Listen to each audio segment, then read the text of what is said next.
Those who lack SB 14 photo ID are subjected to separate voting obstacles and procedures. SB 5's methodology remains discriminatory because it imposes burdens disproportionately on minority voters. Texas Attorney General Ken Paxton on Wednesday issued a statement saying he planned to appeal the ruling, saying, "Today's ruling is outrageous. SB 5 was passed by the people's representatives and includes all of the changes to the Texas voter ID law requested by the Fifth Circuit." Paxton noted that though the Department of Justice originally backed groups that thought Texas voting law was too restrictive, it later reversed course when President Donald Trump took office. For over 40 years, Roberts & Roberts Brokerage has been a trusted source for buying and selling precious metals. Gold, silver, platinum, and palladium. They don't feed the banks. They're Bitcoin preferred and have removed the minimum purchase amount for all orders paid in the digital currency. Call Roberts & Roberts Brokerage today for knowledgeable advice on buying and selling precious metals and a forward-thinking approach to new technologies. 800-874-9760 or visit online at rrbi.co. Reuters reports the White House has prepared paperwork for U.S. President Donald Trump to pardon Joe Arpaio, the controversial former Arizona sheriff convicted last month of criminal contempt and racial profiling case, according to a report by CNN on Wednesday. White House officials declined comment, but an administration official told CNN that talking points to be used after Arpaio is pardoned have also been prepared. During an appearance on Tuesday in Phoenix, Trump hinted that he would issue a pardon for Arpaio, who was sheriff of Maricopa County for 24 years before losing a re-election bid last year. Last month, a federal judge found Arpaio guilty of contempt for intentionally defying a 2011 court order that barred his officers from stopping Latino motorists solely on suspicion that they were in the United States illegally. This has been FPP Radio News, online at fppradio.com.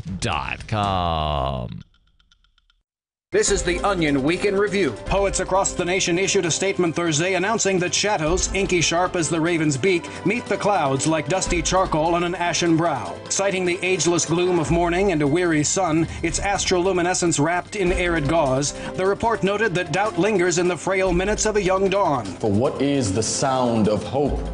For what is life's moment of fulfillment? The supple lie of spring prolongs the inquisition. Father! Father! Do you not sense the dread of autumn's looming song danced in trembling half-step? 1, 2, 1, 2. The poets later added, womb, womb, womb. And in local news, a sad sack is bullied by an area goose. In other news, a photographer specializes in those pictures where lights going by really fast look like lines. An entree is apparently the kind you squeeze lime over, and employees finally get that break room bathtub they wanted. This is the Onion News Network.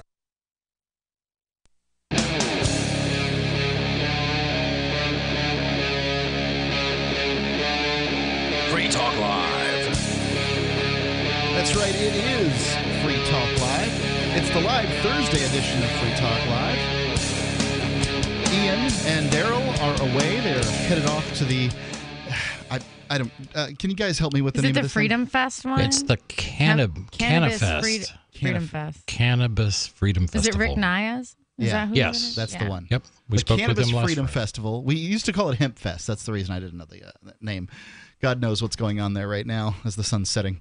But they will be coming to you live. Well, live isn't exactly the right term. Live to tape tomorrow, Friday, Saturday, and Sunday. I will be up there at some point, but I'm not going to rush off to this fest. This is an Ian sort of festival, not a Mark sort of festival.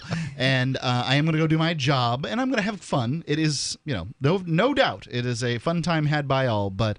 yeah, I got a wife, I got a kid, I got some pigs, and things need to be done here in Keene. So, anyway, they'll have a good old time there.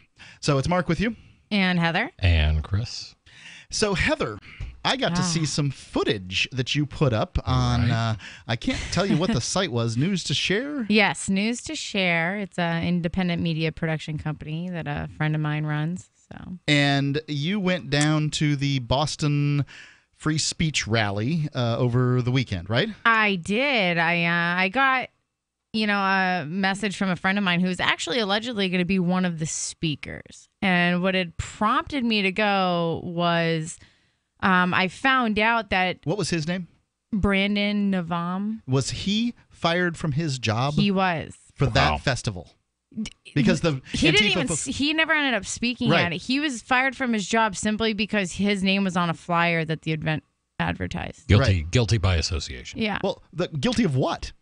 Of sharing the stage with people whose opinions and speech some people don't agree with. Oh, that's it. He was sharing the stage because some rabid, thoughtless leftists decided that just called him a Nazi. Basically, yeah, right. Pretty much. It was. I think what really prompted it, honestly, was an article from CNN. Like right after the Charlottesville thing happened, CNN came out with this article that linked 8 different rallies across the country to white supremacist rally and just blanket stamped them all as Nazi white supremacist rallies. Right. One of which was the one, and mind you, all these rallies were planned like months in advance before Charlottesville even happened. Right. You know? Right. So what happened with Antifa? Antifa wants to shut down anything that any one of a small group of speakers that they have on a list speaks at.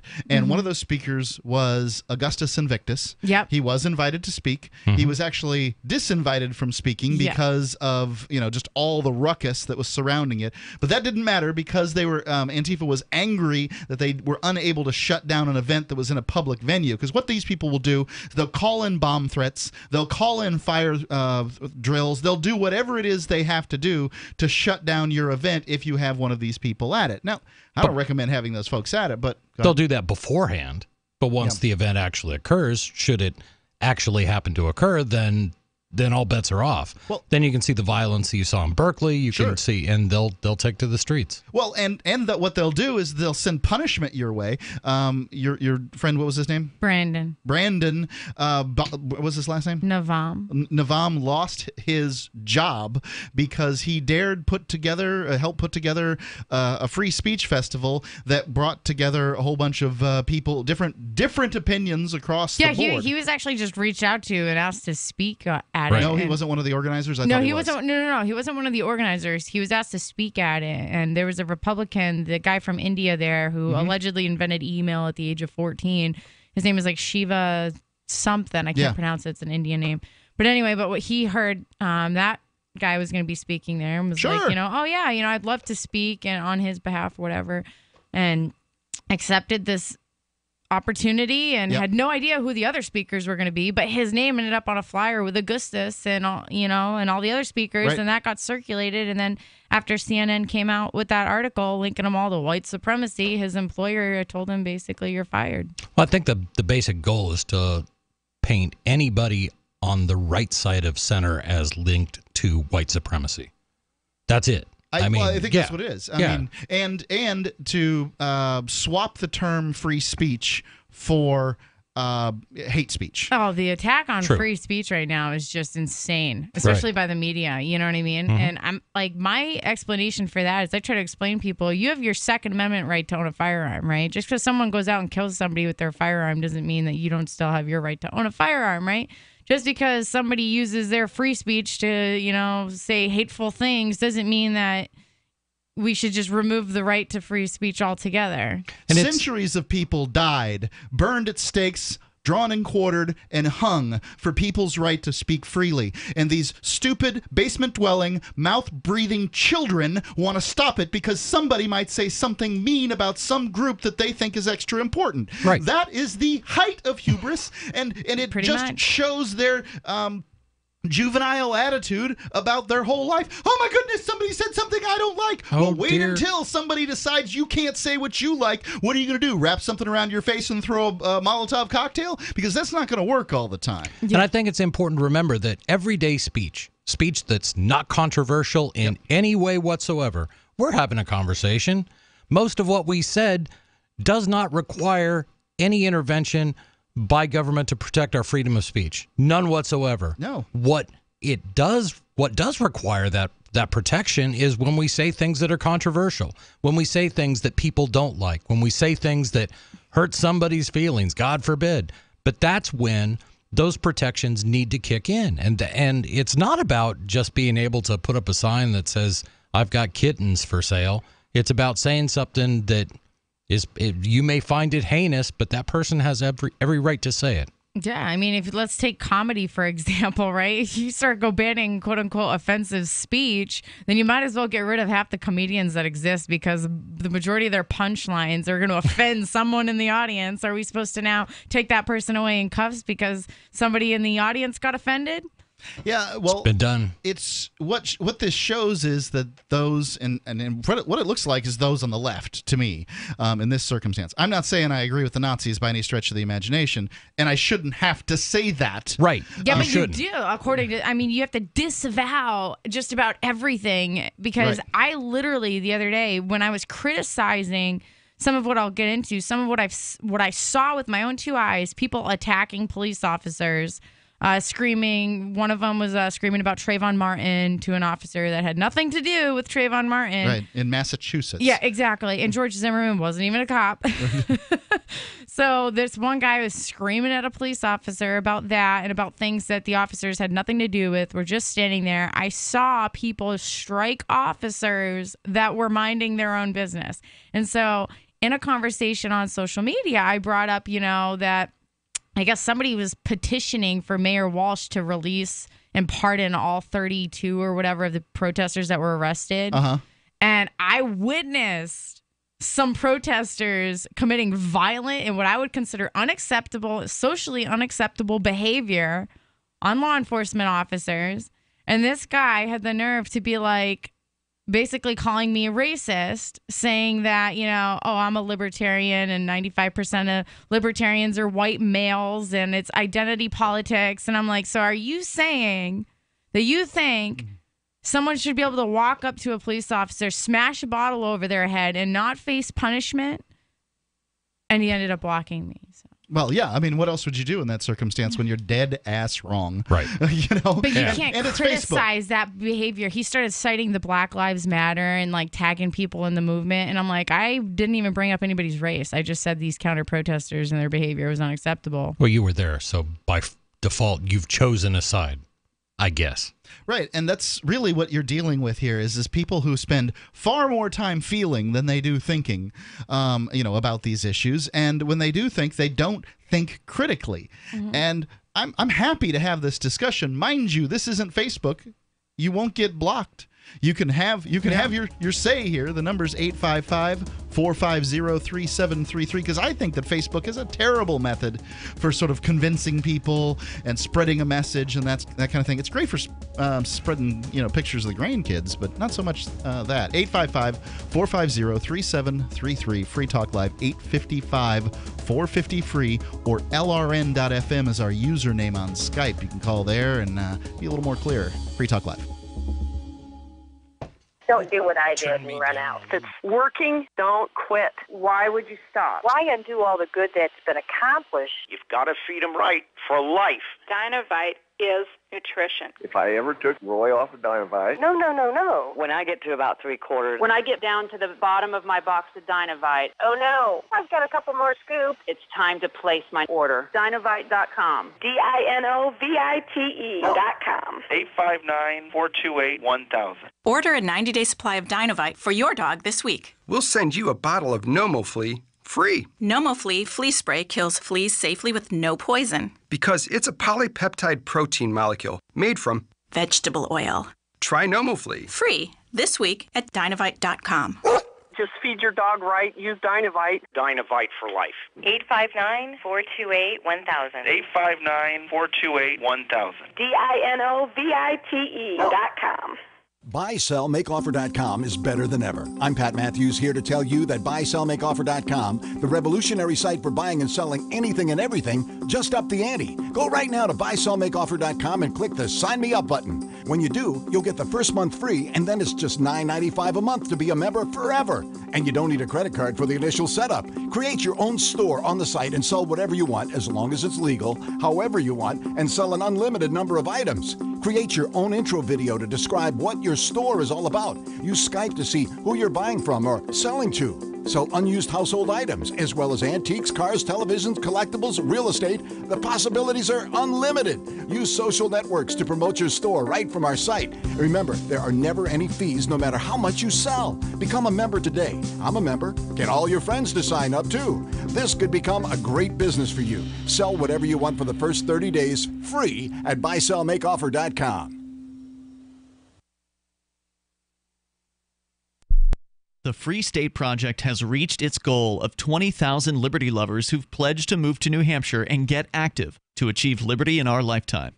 Perhaps you're trying to figure out what part of New Hampshire should be your destination.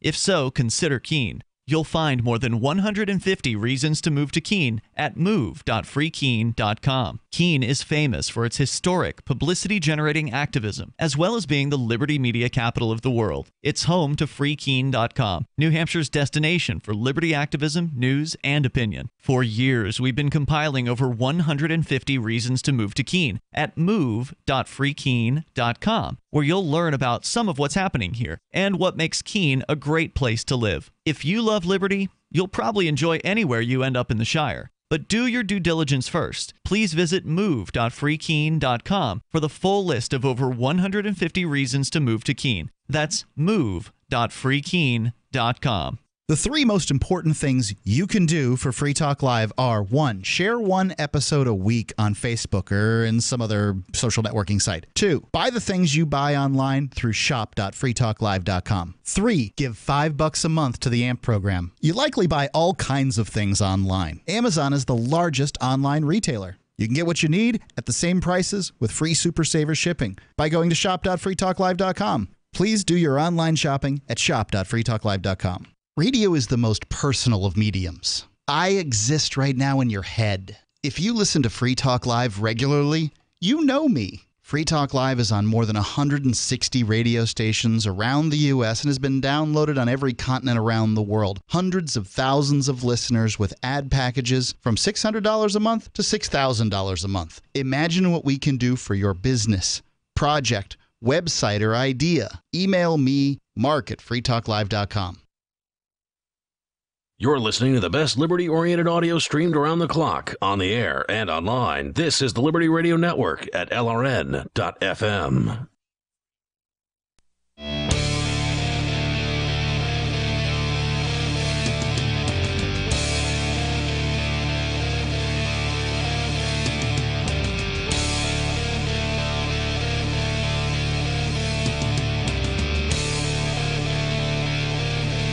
Free Talk Live. Talking about the Boston free speech rally that went on last weekend. It's Mark with you. And Heather. And Chris. You can call in here on Free Talk Live. The number's 855-450-3733.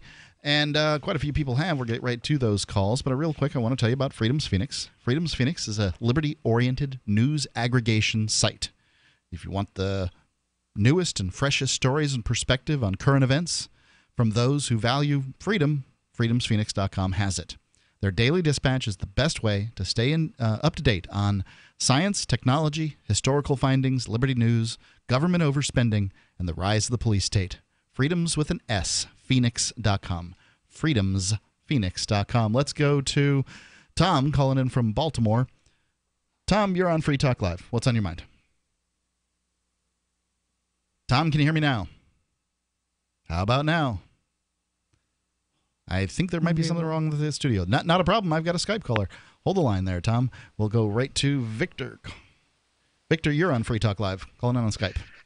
How you guys doing? Well, I have a story I want to set up with you before I talk about let me start the story so you understand the context here.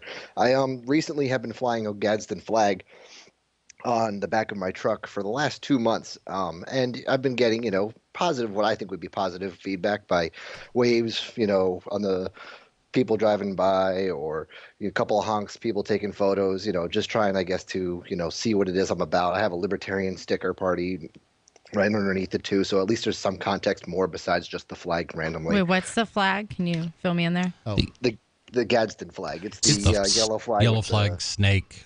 Don't tread on me. Don't tread on me. Okay, Yeah. gotcha. Yep. Right. And to many people, it has a pretty clear message written right on it, and anyone who has any sort of background in the history might have some inkling that it was an older flag used to represent exactly what it says. And more recently, after the Charlottesville situation and what was recently going on in Boston, I've been getting more negative feedback now for the flag, being that it's now supposedly, according to a security guard at a local college, that it has association with Nazism. It has an association with the United States Revolution. That's what it has an association with. Yeah. And this is exactly why I wanted to go down and film in Boston, is because the media, the mainstream media, is playing a huge role in shifting the psychology of people in this country and its viewers, right? It's using its own wording of articles and stuff, and it's... Oh, no. The media has to do... I'm just saying, I just pulled up an article from WBUR, which I think that's down in Mass. That's more, local, though. Okay, I mean, good. I wouldn't call that like It says mainstream. Boston rally ends without violence, but was free speech served. So there was no violence down there. Yeah, okay.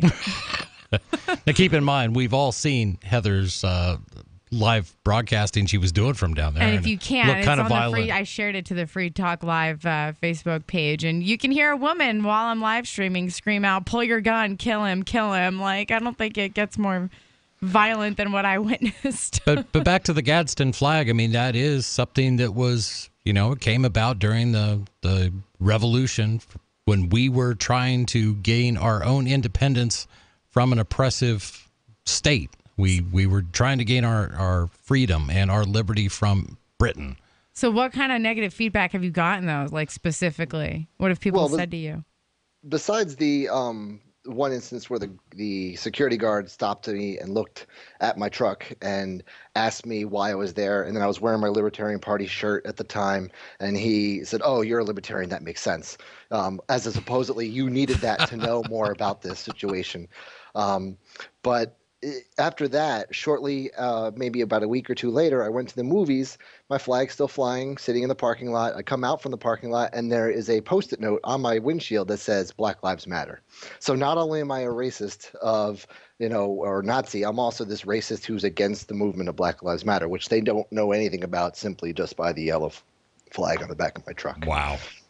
Interestingly, I can't find a lot of relationship on the internet between the terms Nazi and Gadsden flag. Yeah. So, I mean, interestingly, there's not even the Southern Poverty Law Center does not decide to smear these two together. Yeah, but you got to think, like, the people the media is using to, like, take the bait, right? They're putting the bait out there. They know exactly what's going to happen when they, write certain articles. When they wrote that thing claiming all 8 of these rallies were from organized by white supremacists, they knew what they were doing. They knew that all of the organizers had, most of them probably had nothing to do with white supremacy, period. They were just promoting free speech and the, constitutional rights and that kind of thing. And the mainstream media knows this, but they can still publish what they want, protected under the First Amendment, ironically. Right. But they are. I mean, it's just to them this natural step that say, okay, you're on the right and you're libertarian, so you don't believe in our socialism.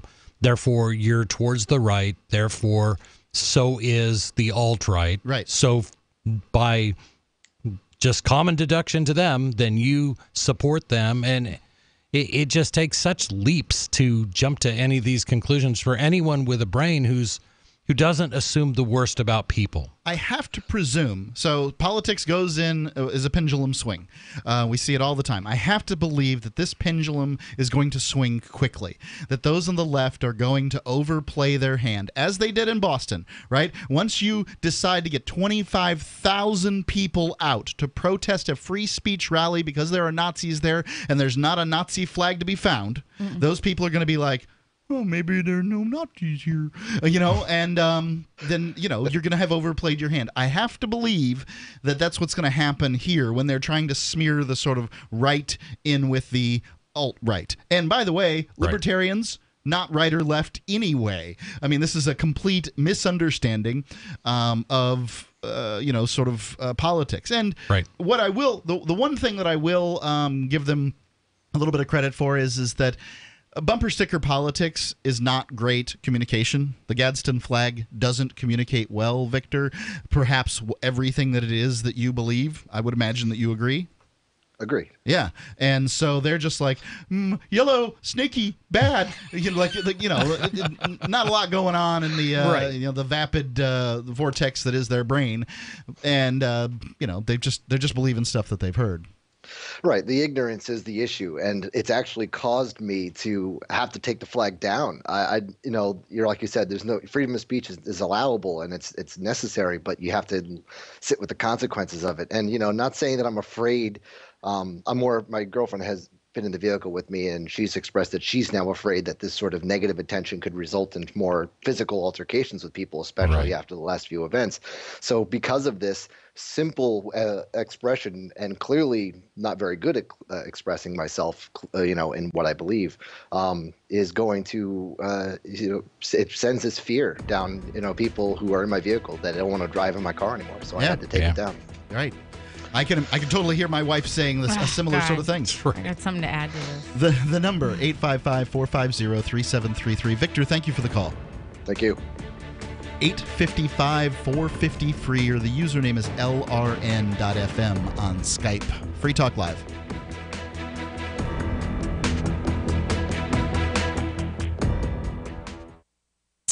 Time to go for our family walk. Just let me nap a little longer. You promised we'd get more active. I know. How come you're so ready to go? It's Superberry's Aronia berries. Aronia what? Aronia berries from superberries.com. They're known for having one of the highest levels of antioxidants that helps with overall wellness. Where'd you get them? I ordered them from superberries.com/radio, and right now we can get a free smoothie recipe book with our order. Plus, we can save $4 at checkout. I can't wait to try them. I'll get the dog. I'll get the kids. Choose health. Eat purple. Superberries.com. Welcome aboard. Your new science fiction adventure is ready to launch. Discover an amazing journey at GalaxyQuestBooks.com. Start a new sci-fi adventure with the Guardian series, a classic sci-fi mystery that starts 500 years in the future. From author D. Arthur Gussner. Series available from Barnes & Noble or Amazon as paperback or ebooks. GalaxyQuestBooks.com, where the adventure begins. This is Michael Dean from the Freedom Fiends. I've run websites since 1996 and have used over a dozen web hosts in that time. AgristHosting.com is the only one that hasn't broken my heart. Agrist Hosting's uptime and service is stellar, and their DDoS mitigation is the best I've seen. That's important because if you tell the truth in this world, you'll ruffle feathers. And some people will try dirty tricks to silence your voice. No matter what the haters hit us with, Agrist Hosting keeps our websites online. If you have a mission-critical commercial presence or a world-changing activism site, you cannot tolerate any skullduggery.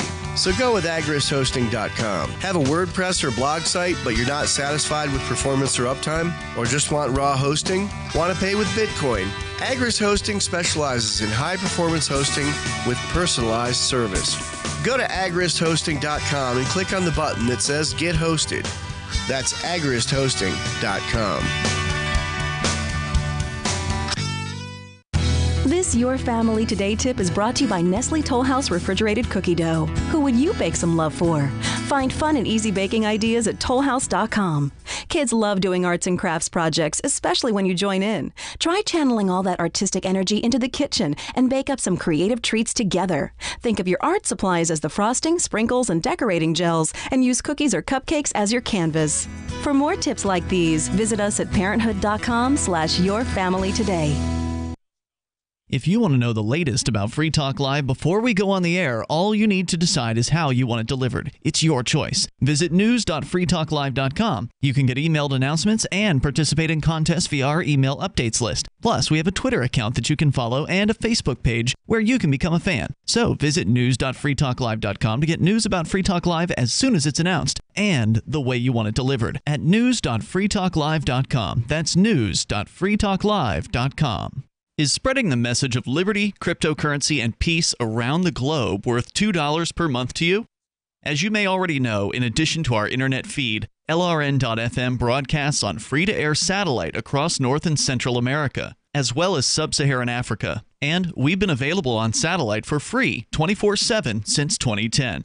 The LRN.FM free-to-air satellite signal is reaching some of the most oppressive regimes in the world, and there's no doubt our ideas are making an impact. You can learn more about the channel's impact by watching the 3-minute video at fund.lrn.fm.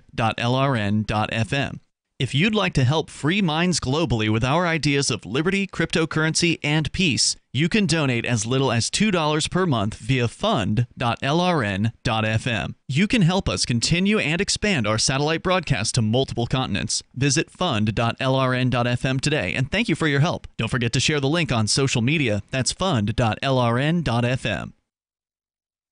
While our satellite channel is free to listen to, it's not free for us. You can help us cover our satellite costs with the chip-in on the right side of the page at lrn.fm.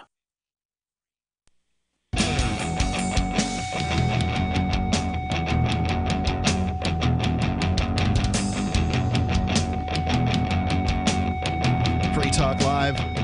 Talking about the free speech rally out in Boston this weekend. It's Mark with you. And Heather. Heather, who was on site. Yep. And Chris.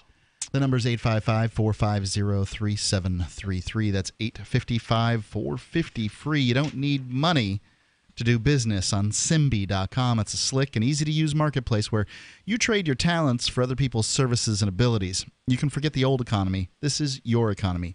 Simbi.com. You won't believe the diversity of services on Simbi.com. Hundreds and thousands of people are acting within the symbiotic economy. You can go get an account at Simbi.com and take a look around and post your services. It's SIMBI, as in symbiotic, SIMBI.com. Simbi.com. Let's go to Tom calling in from Baltimore. Tom, you're on Free Talk Live. You know, I thought earlier that you actually may have all come to a point where you can have a complete agreement with Ralph. I've been saying all along that what he's talking about, what he's trying to get across when he talks about white guilty, that was his key thing for at least over a year. Yeah, he loves it. He's gotten increasingly angry. I think Ralph is a caller that we get from northern New Jersey who strangely brings up white guilt, Obama, and black animals on a regular basis. Animals. Go ahead. Oh, by the way, I like Ralph, just to make the point clear. I can actually understand most of what he's saying. You had him on a couple of weeks ago, maybe less than that, and Ian said, you know, I'm not understanding what he's saying, and one of the other hosts said, well, it's very clear. It's a good connection. This is how smart Ralph is. He mixed in Afrikaans language and used that language to replace the words that you guys found offensive so he wouldn't get cut off. That's why you couldn't understand what he was saying in parts, because he was mixing languages. But his point... So he was using Afrikaans slurs for blacks? Yeah. Oh, I cannot believe we let that word on the air. All right.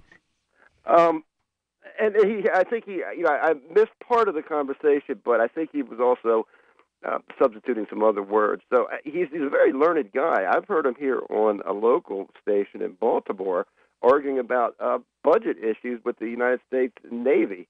And he was very accurate and knew exactly what he was talking about, and was a little easier to understand. I think, you know, part of his shtick is to pull your strings a little bit, right? Because he knows that certain things get you going. But I think his point, and I argued this, not argued it, but I made like a 15-minute presentation, if you will, back when Cantwell was still with you guys. It was on a weekend, about what I think Ralph is about. And I don't think he's a racist. We were talking last week about the definition of that, and I was arguing that there had to be some type of discrimination, and I was really arguing a legal definition. You're right. Strictly, you know, the word. Okay. It gets changed around a lot. But getting back to Ralph, and I'll make my final point about how they're using words against all of us and changing the meaning. I think his whole thing with white guilty is just what Heather was talking about, where she said, or maybe it was you, Mark, you know, you shouldn't have see how to you get us preface, confused. You shouldn't have to preface something.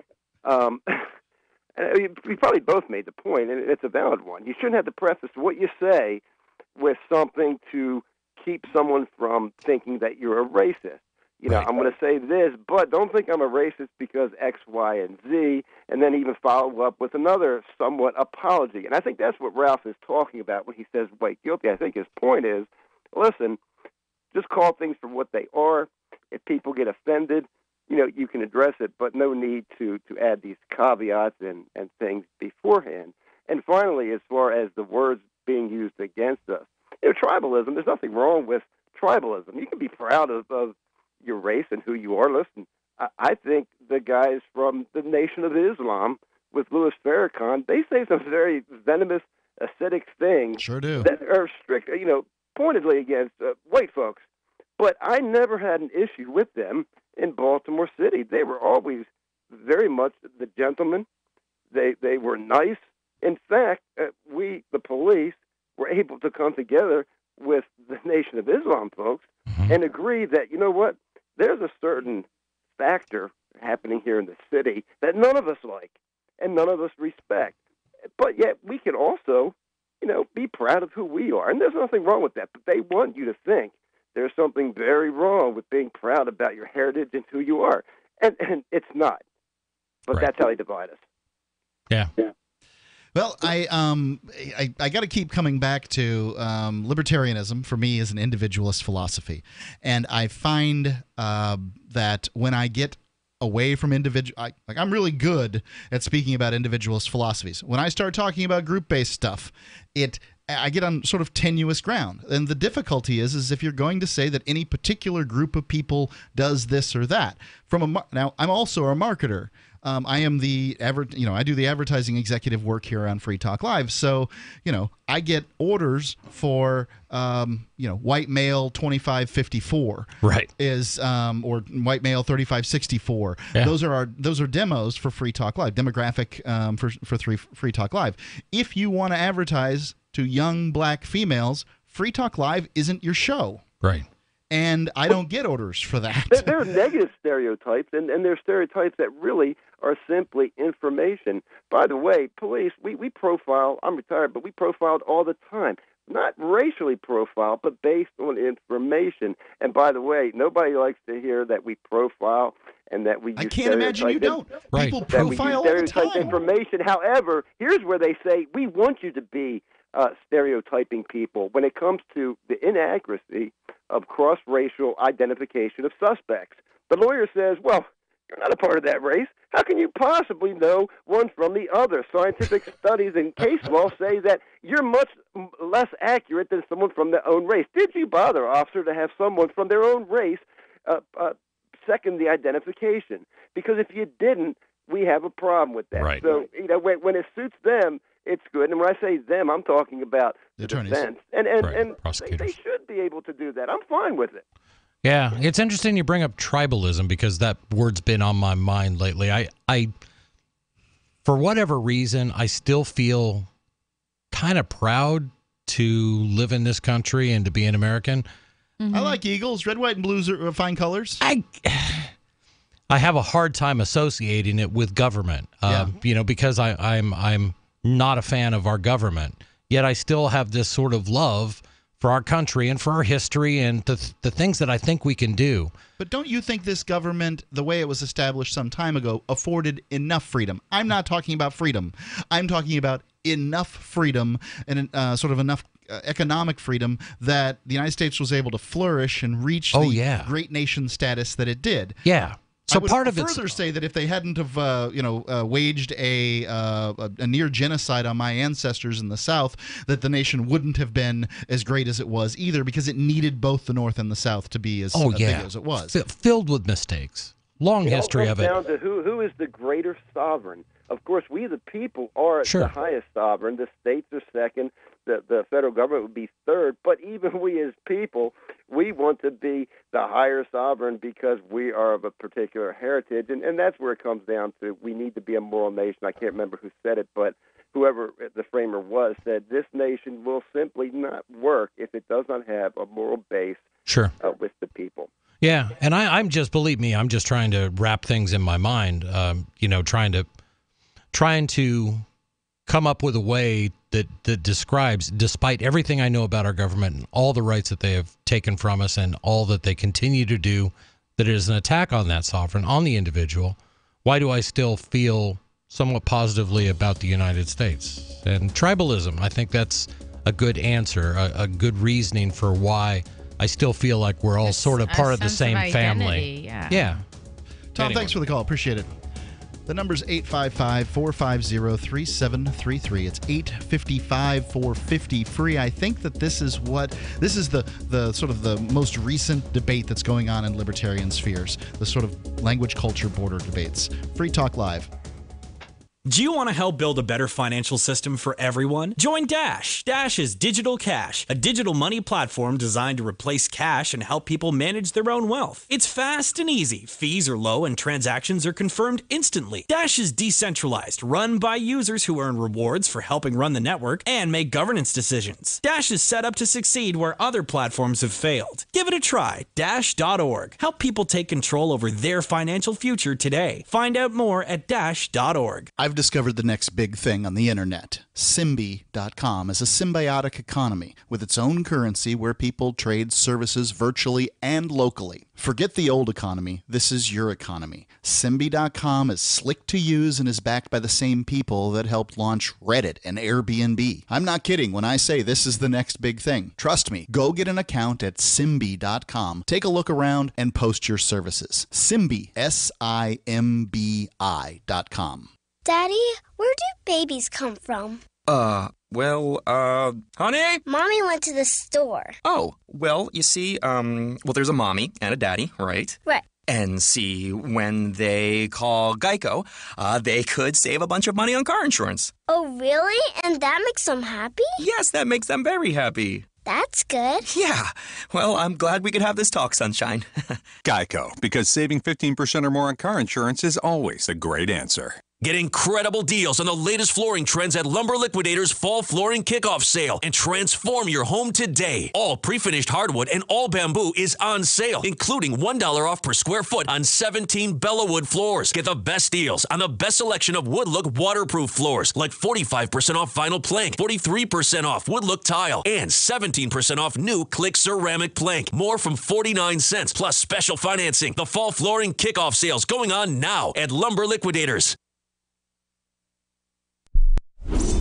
For years, Southwest Airlines has boasted having the most loyal customers in the industry. Now the low-cost carrier is calling on its most frequent customers to finally do something in return for the airline. The company rolled out their new Loyalty Goes Both Ways program in a new ad campaign.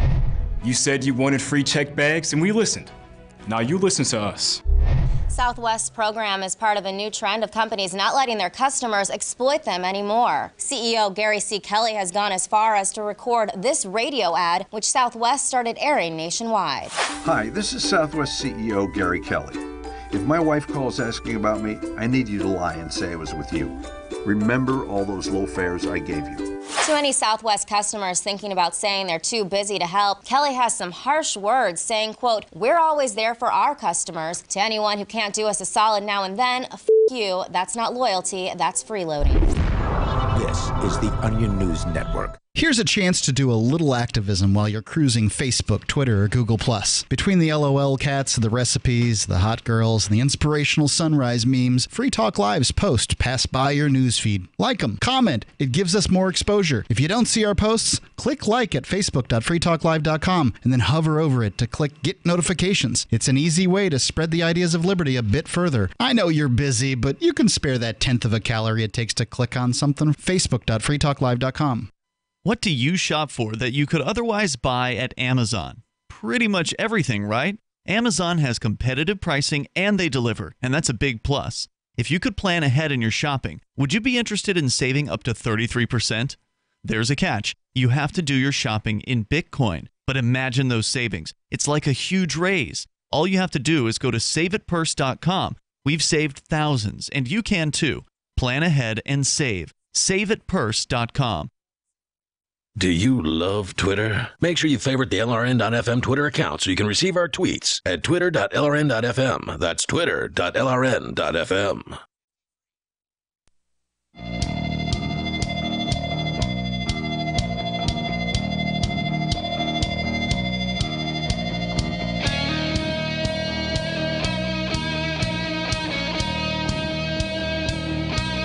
It's Free Talk Live Thursday edition. We're still talking about the free speech rally that happened in Boston over the weekend. Jeez. Heather was there live streaming, and you were right in the middle of it. It's Mark with you, by the way. And Heather. And Chris.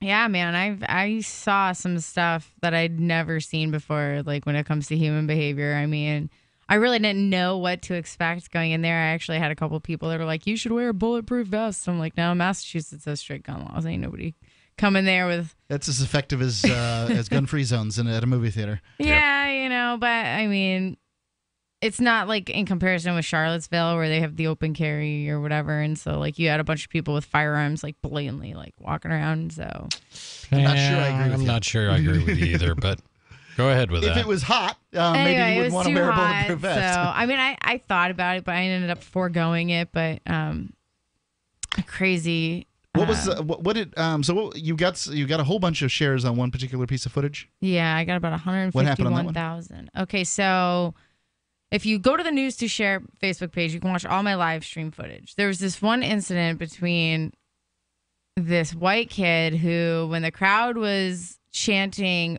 "Whose streets? Our streets." Ah, yeah. They took over the streets. This kid tried to make a little comment, and he's just like, wait, who's we and what's ours? And somebody said taxpayers. And so he said, well, what if Nazis are taxpayers? And he was making like a joke, I guess, and the people in the crowd didn't find it funny. So next thing you know, crowds aren't known for their humor. They're all, surrounding him, looking like they're about to jump him, and I'm filming the whole thing. And anyway, so it seemed like that conversation started going to a more peaceful direction, and like nothing was going to happen. So I walked away to plug my phone into a little store. And then all of a sudden, I hear more commotion outside, and I go out, and there's police running down this street with the same kid I had just been live streaming, trying to protect him from an angry mob of people running after them. They run this kid into I think it was the Godfrey building entrance. It's like a hotel or something. And so they walk him in there, and then these bicycle cops like use their bikes to barricade the entrance of the door. Right. The crowd's trying to get in. They start screaming, whipping bottles at cops, screaming like cops protect Nazi scum, saying all of this other stuff. Right. And I mean, it was nuts. So then the crowd started They didn't have a Nazi, so they had to go after the Libertarian. Right. Yeah, so they start, whipping bottles of urine, all that stuff. Gotta bring that to a party. Fortunately, I didn't get hit with any. No violence, though. I keep going back to this story. Okay, keep going. So the crowd just kept getting more aggressive, and then I saw right in front of me, I don't know if it got it on one of the live streams, but I saw somebody literally swing at cops and then bolt like as fast as they could down like into the crowd and stuff like that. And that's what they would do is they'd get really your one punch in and then book. Exactly. And there were so many people. It was so easy to do that. So then all of a sudden, like this one person was like, what they would do too is when the cops were trying to get through the crowd to get to other cops, like in groups or whatever. Right. As they would be walking by, I saw like the counter protesters like shoving them with the elbow. You know what I mean? Like, because they knew that when they'd have that one officer by himself, kind of, that he wasn't going to do anything back because of the crowd, the mob mentality, kind of. So they knew that they could get away with, like, being more rough with them. And so I kept seeing them do this, like, shove and poke. And, then I ended up seeing this one cop go to arrest one of them. And the next thing you know, like, people just started attacking cops, like, straight up, like, tackling, like, flying through the air, tackling cops. And then the cops were trying to, like, calm the crowd, and it just turned into a madhouse. But from that Antifa left point of view, that's still a win. So if we pick on the cops, if we antagonize the cops, if we injure the cops, and the cops dare retaliate, then we have our headline: cops defend Nazis. And that's what they're looking for. That's it. It just makes me sick. Let's go to Parker calling in on Skype. Parker, you're on Free Talk Live. What's on your mind? Oh, not a whole lot. How are you guys? All's well. Everything in the capital, sir. Please, go on. So, my friends and I, we do this thing called a role-playing game. Think Dungeons and Dragons, but there's a whole wide variety of different games out there. There's a Star Wars equivalence to Dungeons and Dragons. I myself prefer more of a historical fiction kind of game. Do they do historical fiction role-playing games too? Oh yeah. Do you play historical characters or characters that are with the historical characters? Neither. You have to you have to create a character that is somewhat historically accurate and realistic. And you're not going to encounter, at least not in any of my campaigns, you never encounter any major historical figures. I see. Okay. But so I won't be able to fight Rommel from the Rat Pack. You might Rat be able Patrol. to fight some of Rommel's like anything from like private to corporal in the German army, but nothing so significant that's like, oh wow, it's this guy. See, I like when you said Rat Pack because I'm picturing Dean Martin going up against Rommel, and that would have been epic. But go ahead, please. So anyway, the thing is that I did this poll with my friends, and I asked them what specific time period in world history would you want to do a campaign, and I gave them all the different options available, and the two most popular were feudal Japan and World War II. So those are popular, yeah.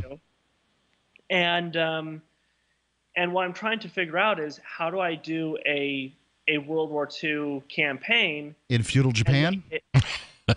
No, how do I do a World War II campaign that is and make it anti-war in nature?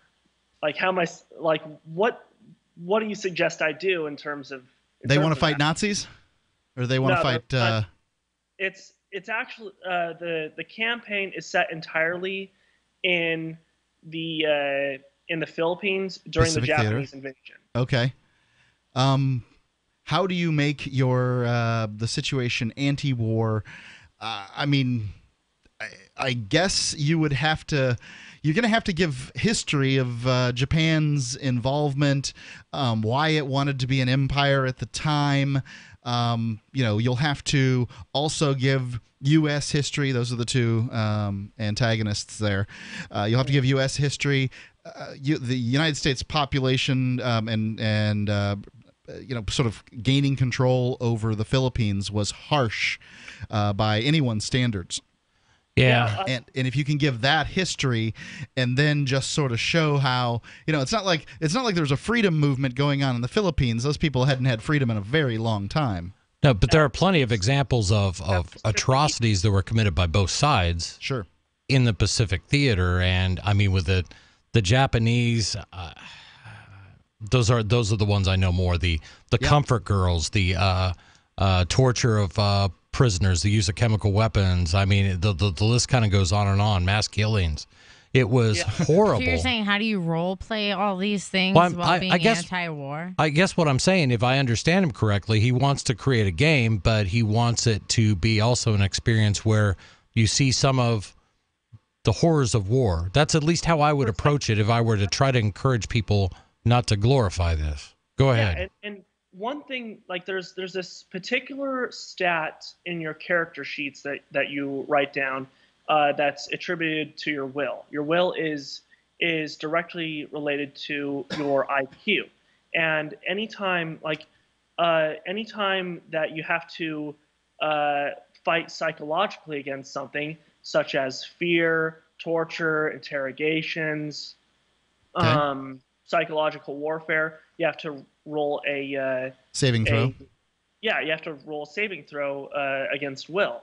And what I was thinking is every time as the conflict starts, or every time a firefight starts, and at the end of a firefight, they have to roll will. So just to see whether they go stir crazy or get shell shocked or whatever. Exactly, and then at the end, when you're rolling will, it's to get the character's idea as to like, because when you're like, it is somewhat well established that it is not natural or not within human nature to kill people. killing people goes against human nature. I disagree with this. I've heard this theory so many times. I think we've just buried the urge really far down. Parker, males are there to spread genetic material and kill people that want to spread genetic material. I saw angry disagree. people that wanted to kill people on Saturday. It was. There was no violence. I want to talk about this more later. Parker, please call in with it at some other time in the future. It's awesome. Okay. Thank you. The number is 855-450-3733. It's 855-450-FREE on Free Talk Live. If you wanted to get into Bitcoin mining but don't want to deal with the hassle and frustration of operating the mining hardware, let pool.bitcoin.com handle it for you like I did. For an investment of as low as $129, you can have a lifetime mining contract and support the Bitcoin network. If you already have mining equipment, you're invited to join pool.bitcoin.com. It's the most profitable pool for miners, paying 120% of the block reward. That's pool.bitcoin.com. This is Ed Lukasevic. And Cindy Lukasevic at Dinovite. This year, whenever you order a 90-day supply of Dinovite for your dog, we'll send you a free sample of one of the other doggy things we make. Like Liquid Chaps, Super Mega Fish Oil, or Doggo Suds Shampoo. What's on your dog's wish list? We'll offer a different freebie each week at Dinovite.com. Don't you just love the sound of healthy, happy dogs? Dinovite is nutrition. Dinovite for life. DINOVITE.com. Looking for a great real estate investment? Consider New Hampshire, which is ground zero for the Liberty Movement. Your first call should be to Mark Worden from Porcupine Real Estate. He's more than just a real estate agent. He's your New Hampshire concierge. Where are the best places to live? Do you want farm, city, the burbs, or forest? Do you want a duplex or multifamily building so that renters pay your mortgage? There are homes in all price ranges in New Hampshire, and Mark can help with financing too. Invest in Liberty and property. Mark Worden can help. PorcupineRealEstate.com. So you've heard all 3 hours of the latest episode of Free Talk Live, and you're still hungry for liberty-oriented audio content? Did you know that we have another 24/7 audio stream at LRN.FM? The Liberty Radio Network airs the latest episodes of some of the best liberty-oriented podcasts on the internet around the clock. In addition to recorded content, you'll also hear live shows like Free Talk Live, originating from our Keene, New Hampshire studio. So listen anytime at LRN.FM. That's LRN.FM. You're listening to the live edition of Free Talk Live. Hour number 2 is next after the news here on the Liberty Radio Network at LRN.FM.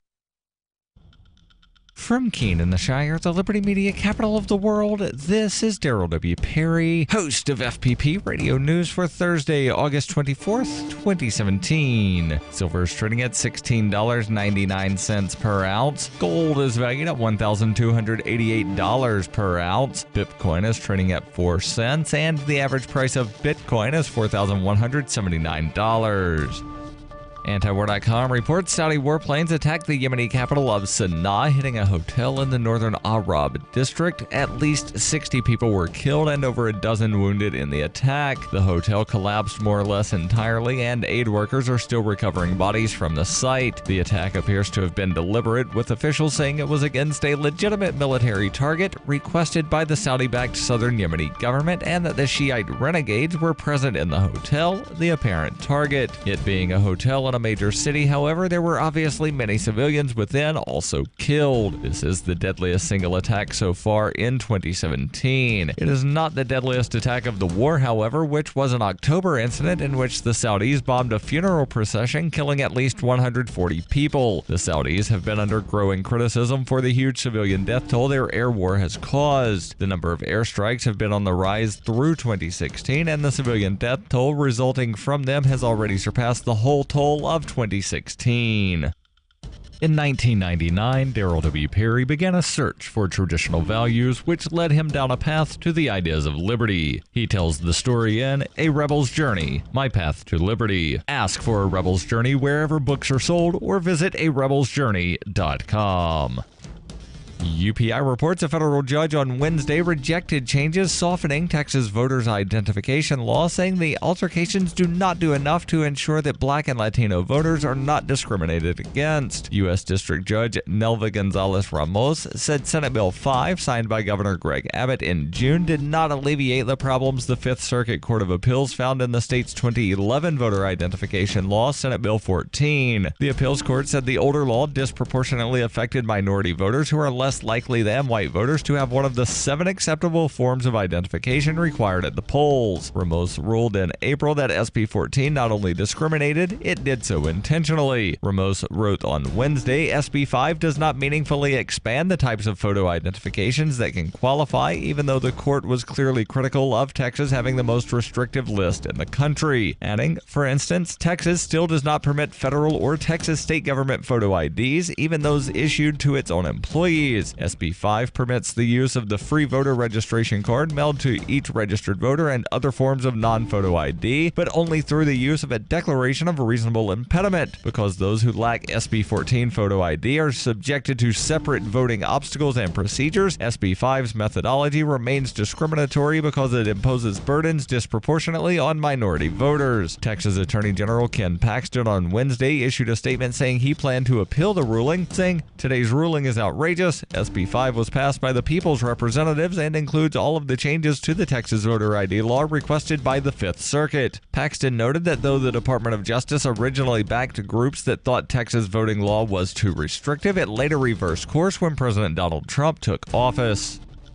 For over 40 years, Roberts & Roberts Brokerage has been a trusted source for buying and selling precious metals. Gold, silver, platinum, and palladium. They don't feed the banks. They're Bitcoin preferred and have removed the minimum purchase amount for all orders paid in the digital currency. Call Roberts & Roberts Brokerage today for knowledgeable advice on buying and selling precious metals and a forward-thinking approach to new technologies. 800-874-9760 or visit online at rrbi.co. Reuters reports the White House has prepared paperwork for U.S. President Donald Trump to pardon Joe Arpaio, the controversial former Arizona sheriff convicted last month of criminal contempt and racial profiling case, according to a report by CNN on Wednesday. White House officials declined comment, but an administration official told CNN that talking points to be used after Arpaio is pardoned have also been prepared. During an appearance on Tuesday in Phoenix, Trump hinted that he would issue a pardon for Arpaio, who was sheriff of Maricopa County for 24 years before losing a re-election bid last year. Last month, a federal judge found Arpaio guilty of contempt for intentionally defying a 2011 court order that barred his officers from stopping Latino motorists solely on suspicion that they were in the United States illegally. This has been FPP Radio News, online at fppradio.com. An alarming UN report on magical realism released this week warns of increased incidences of women's tears flooding the entire world. A UN committee linked the catastrophic phenomena to matronly widows, commonly named Tita and Esmeralda, who wept for up to 90 days on end about their estranged lovers. Just consider how detrimental it is to a nation's workforces to have thousands of its plantation overseers simply disappear one night into the midsummer fog, only to return decades later without having aged a single day. Put simply, if such phenomena are not immediately halted, the effects on the international community will be catastrophic. The nation's limo drivers spent a magical prom night playing scratch-off tickets in the parking lot this week. According to sources, chauffeurs nationwide began their enchanting evening by cramming swank magazines into their glove compartments before dropping off their students at a school gym, working through a stunning assortment of lotto cards, and dining upon a wide range of microwave-heated taquitos from a nearby 7-Eleven. This is the Onion News Network.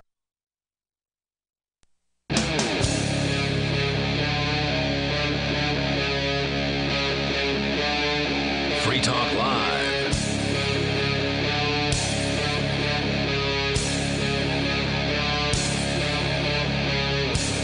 It's Free Talk Live, the live Thursday edition. Ian and Daryl are away. I guess they are going to the Cannabis Freedom Festival? New Hampshire Cannabis Freedom Festival. Yep, the New Hampshire Cannabis Freedom Festival. And Well, the sun's down. God knows what's going on there at this point. So you can check them out tomorrow through Sunday. I will also be on the air at some point up there, but right now I'm holding down the fort here. Me and Heather. And Chris. Yep, it's Mark with you. The number is 855-450-3733. Heather, you were on site for the Boston Freedom of Speech rally. What was it called? It was a Boston Free Speech Rally, even though it ended up getting shut down because a lot of the people actually that were supposed to attend that event couldn't get to it because police had like a 200-foot buffer zone where they put up fences around the bandstand in the Commons, and people that had actually showed up, including one speaker named Samson, who I ended up meeting up with there, couldn't actually get to the bandstand because every time he would ask an officer, people would ask an officer where they could get in, they would point and say, keep going around the perimeter to the gated entrance. But then everywhere they went, they'd get the same response, and we're basically going in circles surrounding trying to get the through people to bandstands. try to get in. Yeah, and so I mean, it makes you wonder, like, is this going to be a much bigger problem when you have people that set up this event, right? And then because of the media's trolling of this event, basically using it as a political weapon, even the mayor of Boston got in on this. I mean, the mayor of Boston could easily have done his own research, looked at some of the speakers, looked at the organizers, at least reached out to them and asked them what their intent was with this rally before going on record saying, we don't want you here and your white supremacist stuff and your bigotry and, police are going to be there to protect the counter protesters is what he said, which was ironic because the counter protesters were the ones threatening the police. So it was interesting hearing the mayor of Boston make these claims. And so you can see how the media is being used as a weapon in political warfare. And he was attacking some of the very people that are going to be running against some of his colleagues. Right. I am not surprised, but I guess one of my thoughts is it's difficult to be put in this position, Heather, and not pull this card. I mean, this is something I expect from Ian, but Ian's not here, so I find myself wanting to do it. Is we've had lots of free speech rallies in New Hampshire, never had this problem. Right. I wonder why it happened in Boston. Yeah. I mean, Boston's a cesspool of leftist corruption, leftist politics and corruption. I mean, it's a terrible place to hold some kind of celebration of freedom of anything. No, it's good because there's lots of people there. Having just moved to New Hampshire from Massachusetts, I can say the freedom up in New Hampshire is abundant in comparison. So can't we convince some of your? And apparently, in Boston, you don't even have free speech anymore. So that's enough there. This is what I was here for the Free State Project since 2006, and the Free State Project completed its number in about 15, maybe 18 months ago, hit the 20,000 number. So there were many years between 2006 and 2016 when the number was completed. Was it 2016 or 15? I don't know. Yeah, I think 16. There were not 8 or, I was here 10 years. Mm-hmm. And if we would have just gotten half of the people that registered Libertarian in the state of Massachusetts to sign up, the numbers would have been completed. And I always wondered why we couldn't get them to sort of understand and, sign up and move upward. Do you have any kind of insight on that? I mean, being the only masshole that we have on the show. Well, I mean, I think maybe the Free State Project, I can't really say for sure, why other registered libertarians didn't jump on board with that. Maybe it was more of like an anarchist type project, and where some libertarians are more like, I know that there's anarchists in the libertarian movement, but not all libertarians believe in necessarily like a stateless society, and maybe that's where the Free State Project is kind of confusing for some libertarians. Maybe they didn't want to jump on board with it because they didn't want to be branded as like, an anarchist libertarian or. I think if the question is like Massachusetts, you can look at the numbers, for example, the Freedom in 50 States, where New Hampshire ranks number 1, okay, and Massachusetts ranks number 33. On what? On just freedom in the 50 states, and this was put together Like by personal freedom or Jason economic Sorens. freedom? It's a combination of all those. And you have a people that have traditionally supported big government. They have supported these types of things. They are not happy with people speaking out against them. This is history, at least recent history. I would say you go back about 240 years, and you got some damn fine Massachusetts freedom activists. Yeah, it's hard to really bash like a Samuel Adams or like that. But in recent history, it's gone very far to the left, and as a result, the whole state has suffered, and that is a result of not only the politicians but the people that support them. So what do you think, since New Hampshire politics, I mean, it's like you guys have a bigger legislature, but there's far less people here, and there's, you know what I mean? There is a lot less government in New Hampshire than there is in Massachusetts. But in a situation where, like, you have Massachusetts in this rally, right, where you get 40,000 people coming out, like, what is the governmentless solution to handling something like that? Do you know what I mean? Like the stateless, if there was no government. I don't have solutions for what goes on in Boston. I really don't. Right. And, there's many decades worth of writers. For one, don't ask me to defend anarchists, okay? Because that is not my forte and my, interest. I believe that people should be able to pick their government. Yeah. And they should be able to choose from government programs that they're interested in and not be forced into those government programs. I'm a libertarian in that I believe in small government, and I'm a voluntarist in that I believe that those that believe in voluntarism should be able to go and try that elsewhere while I sit and watch them. If that's what they want to do, by golly, let them go do it. If there's a good market solution out there, I'd like to have the opportunity to do that. In states like Massachusetts, that is not anything I think that comes up in conversation in government, period. So if there is a problem, and I think the people, when they have a problem, they look first to government. That's the difference between a New Hampshire. I'm not just talking Free State Project people. I'm talking your average New Hampshireite, that, a farmer. He's going to look first for what can he and his neighbors solve. And if that doesn't work and they don't come up with anything, then they might go to their town.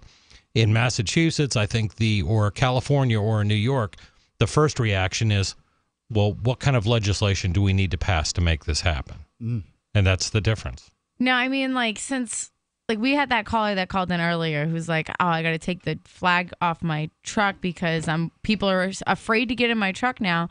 And I told you guys during one of our little brief breaks there about a friend of mine who happens to be white, happens to be bald, told me a story a couple days ago after he saw my footage of the Boston event about how he was walking through the supermarket and said excuse me to a woman as he was passing her and heard her mutter under her breath, oh, he must be a Nazi. And so this whole Charlottesville thing and the media, the way they're portraying it, it's having real world effects. And it's affecting the way people see certain symbols, view certain groups. Right. People are looking for Nazis now. They weren't looking for Nazis a couple of months ago. Not only that, but it goes to show you that the media can be used as a weapon in the hands of the wrong people. And just the driver of the Charlottesville incident, right? That car, there was one outlet that released the wrong name. Right. This kid ended up getting death threats with him and his family, had to delete his page. So what do we do about, how do we combat the people using the media and the press as a weapon? I accept that it's going to happen, and I counter it with logic. I really don't have anything, any particularly good answers. In this case, you're talking about Facebook and Twitter really was what they went after them for. And misreporting, it's going to happen. 855-450-3733, Free Talk Live.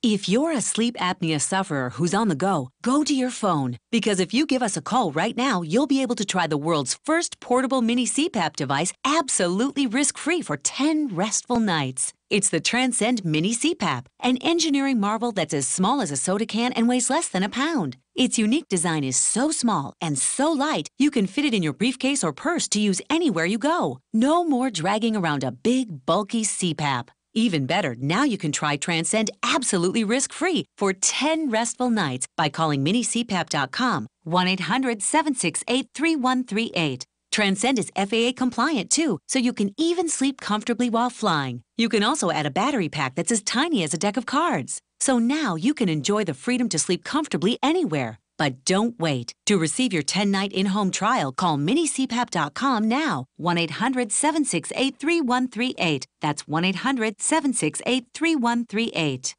Are you tired of paying fees and commissions to that other site? I know you are. And I'm here to tell you about a great alternative to sell your stuff. BuySellMakeOffer.com is the best-selling site to ever come along. It doesn't matter what you're selling, big or small, it's easier than ever. And you can use Skype to show your items and get to know your potential buyer, and they can see that you are for real. No more blind trust. And you're not limited to snapshots. You can video what you're selling to better sell it fast. For as little as $9.95, and that's after a free 30 days, you can sell everything you no longer want with absolutely no fees, ever. Go right now to BuySellMakeOffer.com and become part of a community of buyers and sellers who have already discovered this revolutionary way of getting it sold online. That's BuySellMakeOffer.com. You'll never regret making the switch. BuySellMakeOffer.com. So, what are you waiting for? Since time began, tyrants have taken aim at personal liberties. Now there's a movie that aims back. The government has no more right to tell us what to put in our bodies than they have to take our guns or tell us what books we can read. 6 drug police were eaten by bears while raiding a marijuana farm. On your knees, you dirty hippies! Jesus. On your knees! What's the problem, officer? Today, many cops who enforce pot laws do so only because it provides them with cushy jobs, good benefits, and a chance to push people around. I was an undercover narcotics officer. The drug war is nothing but a farce. The Second Amendment says you got to keep you and your gat intact. Guns and Weed, The Road to Freedom. A film by Michael W. Dean and Nima Vadadi. DVD available now at gunsandweed.com or on Amazon. That's gunsandweed.com. Makes the perfect gift. Remember, that's gunsandweed.com. LRN.FM is proud to announce our official listening apps for Android and iOS devices. Now you can easily tune into our streams anywhere, anytime on your smartphone or tablet. Just visit apps.lrn.fm or search for LRN.FM in the Android or Apple app stores. Please download, rate us 5 stars, then share the link on your social media and let your friends and family know how you're listening to LRN.FM. Download it now, free at apps.lrn.fm. Are you tired of governments murdering people around the world? Stop using their money. There is an alternative. Bitcoin is a stateless, free market, non-political currency. Bitcoin cannot be inflated or controlled by any government. By using their money, you are helping the state. Stop doing it. You have an incredible alternative available now. Learn it, use it, spread it. Get started with Bitcoin at bitcoin.com. That's bitcoin.com. If you enjoy LRN.FM, please contribute to your favorite shows via their websites and become an amplifier at amp.lrn.fm. That's amp.lrn.fm.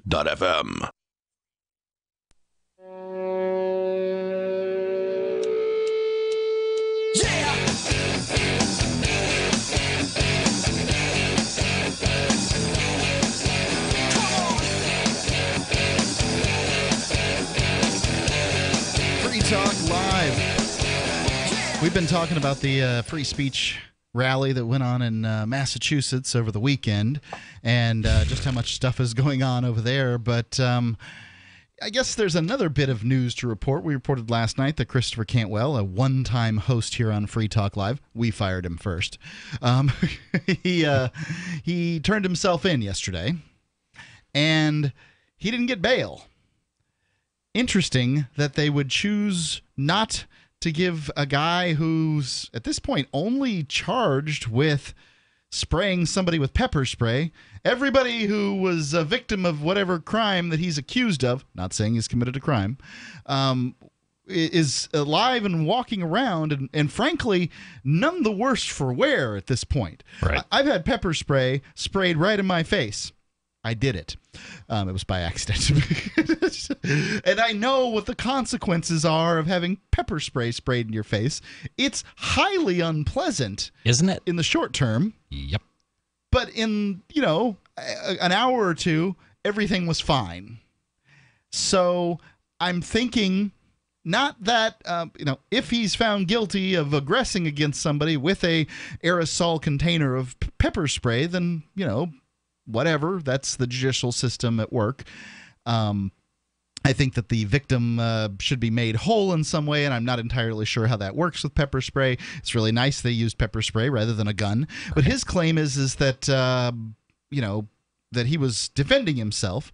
Either way, does it make sense to keep somebody in jail for an indeterminate period of months at this point? We know how long the judicial system takes. It could be a couple of years, and he's not offered bail. Which amendment is it that's supposed to grant us prompt and speedy trial? Is that the 6th? I don't remember which one it is, but I know it doesn't. I know it doesn't matter anymore. Yeah, it doesn't at all. If the prosecution asks for a continuation or whatever, they're going to get it. Yeah. My whole thing was, I know his charges were only that, but I did see on his Facebook page there's some posts that struck me as kind of like, wow, like maybe you don't need to be on the streets where we haven't even seen all of the facts with the Charlottesville incident with the guy that ran into the crowd. So that guy hasn't had his day in court where everything, his emotions, whatever was going through his mind in that moment and why, like that'll all come out eventually. Again, the media decided to put their little spin on everything as always. And Chris Cantwell made a post about that incident where he was like, oh, if these commies and these leftists think we're a joke, just look at who we put in the morgue and in the hospital and da-da-da-da. And I'm like, he's pretty much calling for violence. And it lacked empathy. There's no doubt. Right. For me, as a libertarian, I believe in freedom of speech. So you're would going you to have call that a threat, though? It was post fact, so to me, it's not a threat. It was a statement, a horrific statement, but something about an event that had occurred in the past. When he said other things that talked about, next time and stuff like that, okay, you could take that as a threat, but just your particular horrific opinion on something that occurred the day before or 2 days before, that's horrible speech that I'm sorry needs to be defended. Yeah, it's horrible speech, and it's going to be defended here on Free Talk Live because people have the right to speak. I think once your speech becomes threats of violence, that's when I think it's crossed the line. I think you're talking about incitement. Right. So, he's, threats of violence, he basically has only ever said things like, if you bring violence, you're going to get violence in return. Whereas there's this sort of more murky thing of incitement. And does he rally his racist base to, commit violence and that sort of thing? Well, only they can say. But I find them to be responsible for their actions, not Cantwell. I do. So what about was it Charles Manson who? He is the best example. That's what I think of when I think of this, because it's kind of Charles Manson never killed anyone. Right. And he's in prison. He got the death penalty. California changed its laws on the death penalty. I think it was the United States Supreme Court or something. Death penalty became unconstitutional, then became constitutional again. And in that period of time, basically his sentence was, of course, commuted because it was unconstitutional for that moment. And so his term became life rather than death. And he now just uses his parole hearings as an opportunity to, I don't know, dance the jig for the television cameras. That's pretty much it. Yeah. Do they actually let cameras in there when he goes on? Oh, yeah. You can watch Charles Manson parole hearing, and they are usually quite entertaining.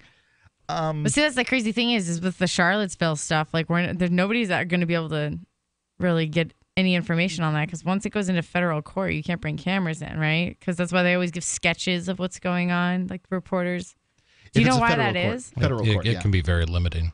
What drives me nuts in this whole thing is we continue to hear about the violence on the alt-right and the Nazis and the white supremacists, but I'm not seeing anywhere in the media, and this has bugged me nonstop through this whole thing, is where are the articles on Antifa and what's been going on? Like the bottles of you got to urine look and at rocks being exactly. ripped at You look police. at Boston, where it was a non-event because even according to the Boston Globe, no Nazis showed up. Yet you had 40,000 protesters and you had tons of violence, contrary to what the news will tell you. Look at Heather Mullen's footage from down there.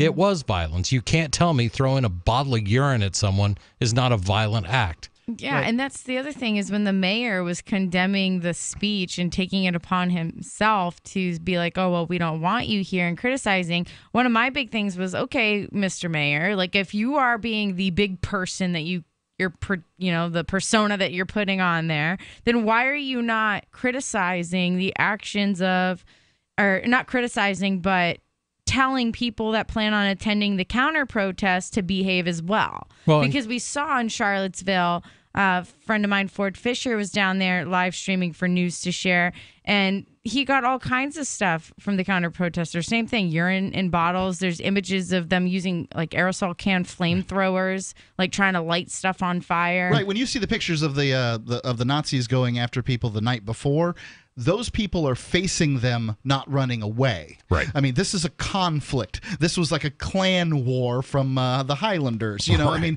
they came with their shields. They came with their mostly Tiki torches. Yeah, tiki torches. They're mostly these sort of non-deadly weapons. Right. Some people were open carrying. No guns were used. Nope. No.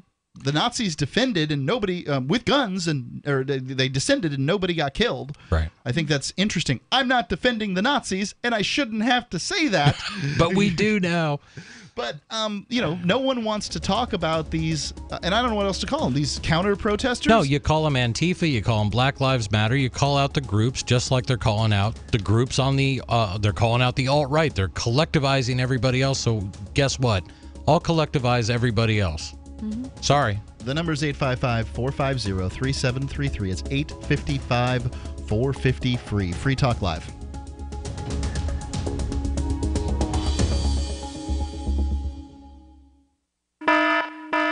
If there's a toxic chemical, biological, gas, smoke emergency while traveling at home or on your job, are you protected? Are you prepared? There are over 400,000 fires in the USA every year. Up to 85% of all deaths in a fire are due to smoke inhalation. 3 minutes without air, and we as humans will die. Be prepared and escape safely with our Safe Escape Smoke Hoods, giving you up to 60 minutes of breathable air protection. Order yours online at ase-safety.com. That's ase-safety.com. And get up to 40% off plus free shipping. North Korea openly threatens the U.S. and launches a new missile every other week. Their warhead of choice? Electromagnetic pulse. Such an event would cripple the U.S. power grid for years and leave millions in the dark. Are you ready? You can be with a Solarc EMP-hardened solar generator. Solarc works day in and day out to keep all of your essentials protected. That means you can have peace of mind knowing your power will be there when you most need it. Visit solarc.us to see EMP testing. That's solarc.us. Energy insurance for your family. The Shire Free Church offers a sanctuary to those seeking an escape from state churches. The Shire Free Church is an interfaith, diverse group of people that may not share identical theological beliefs. As a member in or minister of the Shire Free Church, you are a sovereign individual and may be the faith of your choice. We don't claim to have all of the answers. We are open to all peaceful people. We want to learn from each other. What unifies the Shire Free Church and its diverse members is peace, love, and liberty. There are many paths to God, one for every individual. The Shire Free Church does not define a specific path beyond those parameters that must be your foundation.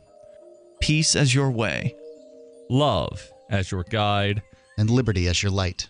Learn more at church.shiresociety.com. That's church.shiresociety.com.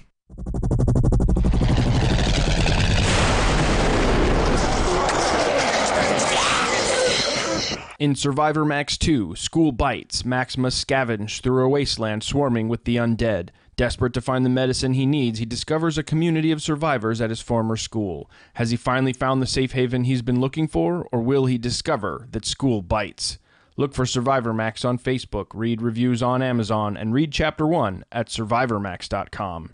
You may already know about the Free Talk Live audio-on-demand phone line at 641-793-9660. Did you know that not only can you listen to Free Talk Live via your phone, you can also leave a message and have it delivered to Free Talk Live's hosts? To leave us your thoughts, just dial 641-793-9660. That's 641-793-9660. Press 2 for Free Talk Live, and then hit 0 to leave your message. Why did you move to the Shire? I moved here to the Shire because there's other people around who take liberty just as seriously as I do. I moved to the Shire because I saw videos of people challenging authority and thought that I could get support myself.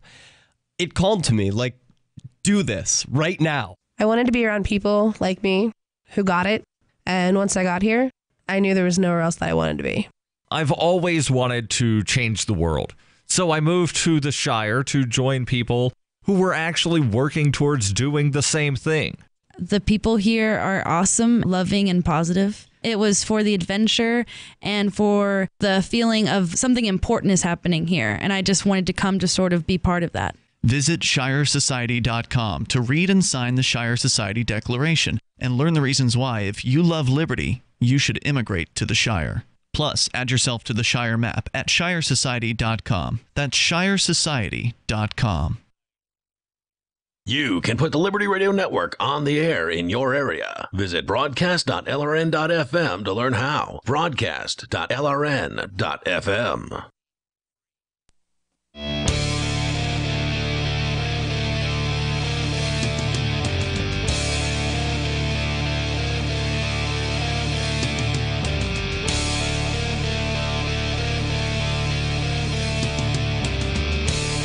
Free Talk Live. It's a live edition. You can call in and talk about whatever you want here on Free Talk Live. It's Mark with you. And Heather. And Chris. So I want to tell you about Whole Food Multi-Complete. Whole Food Multi-Complete is, I call it a multi because it's not just a multivitamin. You're probably taking some kind of multivitamin. Most people in America do take something sometime. But if you're getting one of those cheapies from the store, it's a real opportunity to step up your game here, because what your body needs is significantly more than just some synthetic vitamins and minerals. You need probiotics, enzymes, antioxidants. These things help your system run well. If you were to go to a naturopath, it's in all likelihood you'd be, leaving with 7 different bottles of 7 different products and spending $150 a month when you do it. Whole Food Multi-Complete has been providing for more than a decade everything that the big guys won't provide. The perfect blend of 7 different supplements in one product. And they've taken the expense out and the expense and complexity out of following a complete supplement program. You can visit simplifymysupplements.com. Just go there now and take a look at the list of things that are in Whole Food Multi-Complete, because it's just exhaustive. Simplifymysupplements.com. Once you take a look at that list, compare it to anything that you might be taking, you'll be convinced.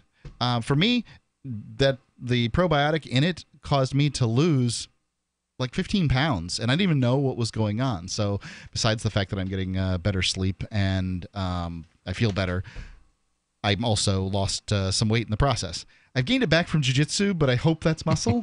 Please let it be muscle. SimplifyMySupplements.com. Enter coupon code FTL to receive $10 off every order. Coupon code FTL at SimplifyMySupplements.com. Satisfaction guaranteed. They do accept Bitcoin. SimplifyMySupplements.com. We had just talked about Christopher Cantwell and him not getting bail down there in Charlottesville. How I think that that's really just inappropriate. In this country, you're supposed to be presumed innocent. Right. A bail is intended to make sure that you return to face your charges. But, his charge is basically discharging pepper spray. Right. His victim, although angry, is fine today. Yeah. I don't. I assume no permanent effects occurred from being hit in the face with pepper spray. And that's the kind of thing, like, aren't counter protests kind of like an act of aggression in and of themselves? Because, I mean, you're going there to provoke somebody. I think that if you go someplace expecting violence, that it wouldn't be. It doesn't surprise me that you get violence. Right. But I don't think that you deserve it if it does. Does that make sense? What do you mean? Yeah. Well, if you go someplace expecting violence and violence occurs, I guess it's unsurprising. Yeah, no, I get what you're saying. And that's kind of what I think of with the whole Charlottesville thing, is that it's like people are all freaking out about it, but I'm like, that all these people were there they got a permit for crying out loud. So you can't be like, oh, they're all these like criminals and they're going to, commit genocide, when they applied for a permit to have a rally to protest a statue. I mean, that was really the removal of a statue. The removal of a statue. That's technically what Charlottesville was all about. It wasn't even about like white supremacy. It was about the removal of the statue. It became about white supremacy pretty quick. Yeah, right. It did. And for a lot of people that attended, I think that's absolutely what it was about. I mean, again, I'll refer back to the Vice video where they had interviews with guys from the Daily Stormer and from Cantwell, and there's a lot of horrific speech, a lot of horrible things said about a lot of different groups of people. I find it abhorrent, but that doesn't mean they still don't have a right to say it. This might make me sound really stupid, but I know that they were chanting like the Jews will not replace us. Like, aren't like Jewish people like generally white? Like, not that any of it matters. Well, but. Yeah, I think that to these neo-Nazis, Jews certainly aren't white.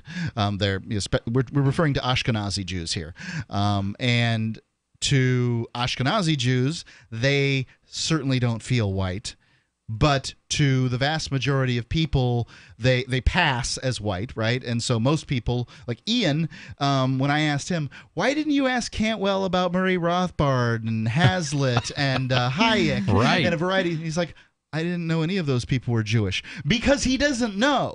It's not that he doesn't look and find out. Well, he's a great economist, but is he Jewish? Right. Who would think? Ian doesn't spend any time, and I can't hold that against him because I know and he doesn't. Right. I'm frustrated, but I can't, Ian just doesn't know because he doesn't care. Right. He absolutely does not care. And he doesn't know that much about Judaism. It's just not important to him. So I think that the answer to your question, Heather, is yes and no. Yeah. But basically the argument of bail generally has been brought to a head recently. Is it in Maryland? New Jersey. Oh, pardon me. Yep. And a few more states around the country. Cesspool. But sorry.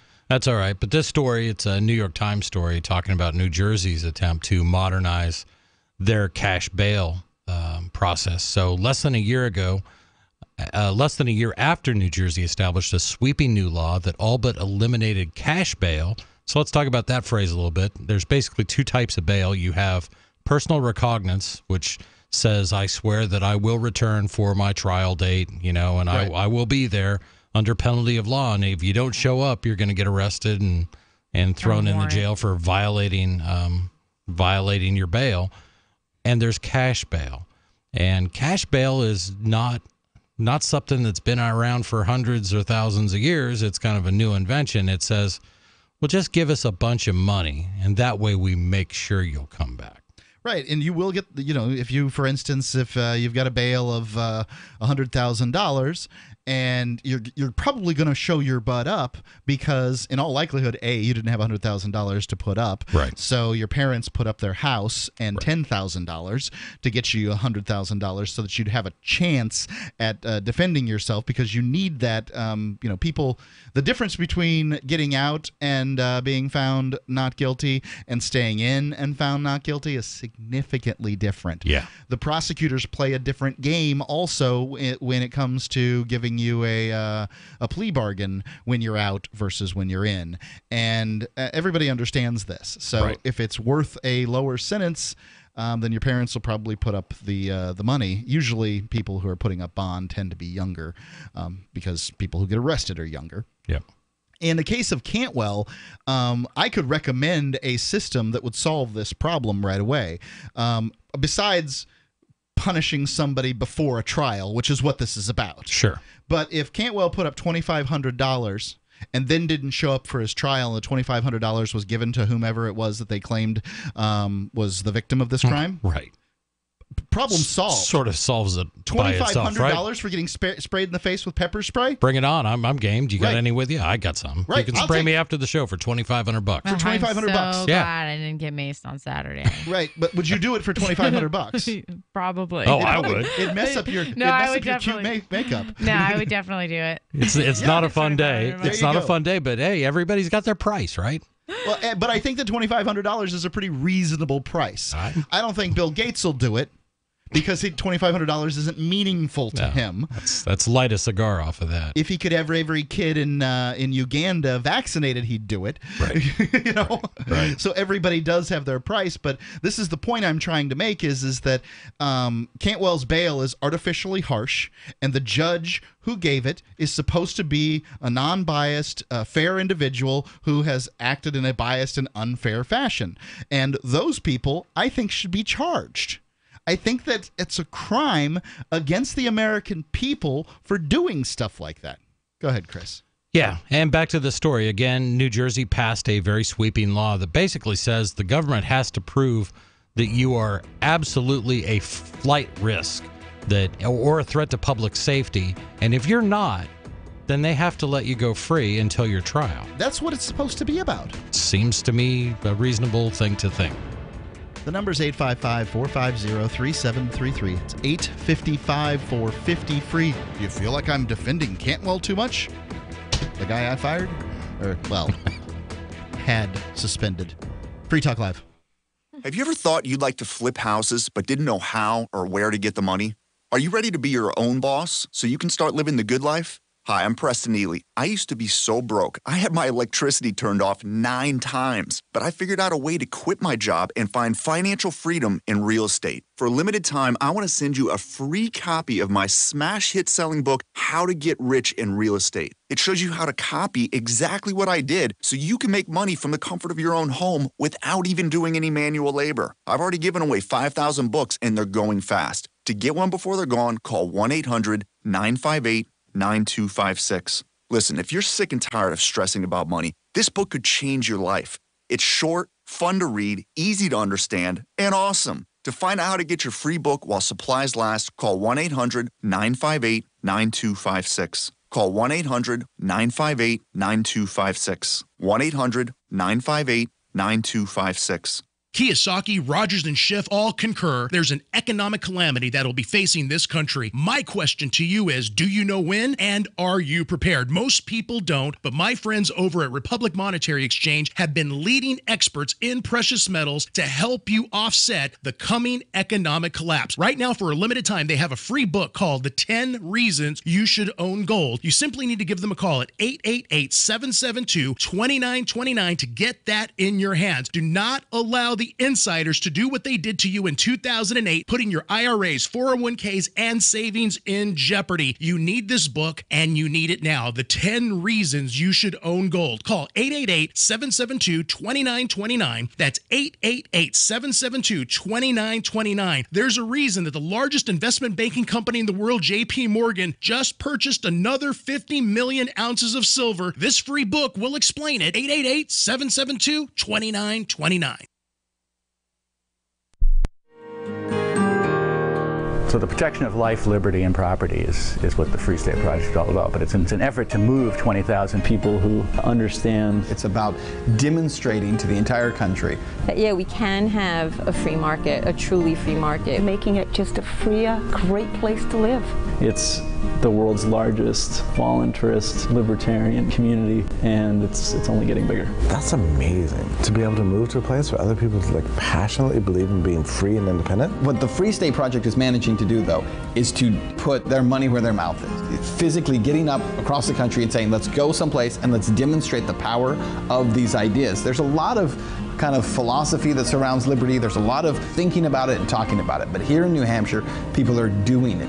101 Reasons Liberty Lives in New Hampshire, a documentary by Free State Project Early Movers. Watch it free at 101reasonsfilm.com. 101reasonsfilm.com. There are lots of ways to listen to Free Talk Live. Our podcast has been around since podcasts began, and now the FTL feed is loaded with content besides our full show archives. Did you know that we make it easy for you to customize your podcast subscriptions? We have different feeds, one that includes only our full shows, one with just the Daily Digest, and one with just the Edgington Post. You decide what you listen to. It's quick and easy to customize your feeds at feeds.freetalklive.com. That's feeds.freetalklive.com. I love My Magic Mud. I drink a lot of coffee. I had stains on my teeth. Then I found My Magic Mud, and I was told it would remove stains. So I paid attention when I brushed the first time. My Magic Mud is black tooth powder, and the difference it made in my teeth in one application was noticeable. With 4, my teeth were as white as you normal folks out there. Please go to mymagicmud.com and buy a jar. There's 150 applications for $25. You can use Bitcoin, mymagicmud.com. You can connect with the Liberty Radio Network via our Facebook page at facebook.lrn.fm. That's facebook.lrn.fm.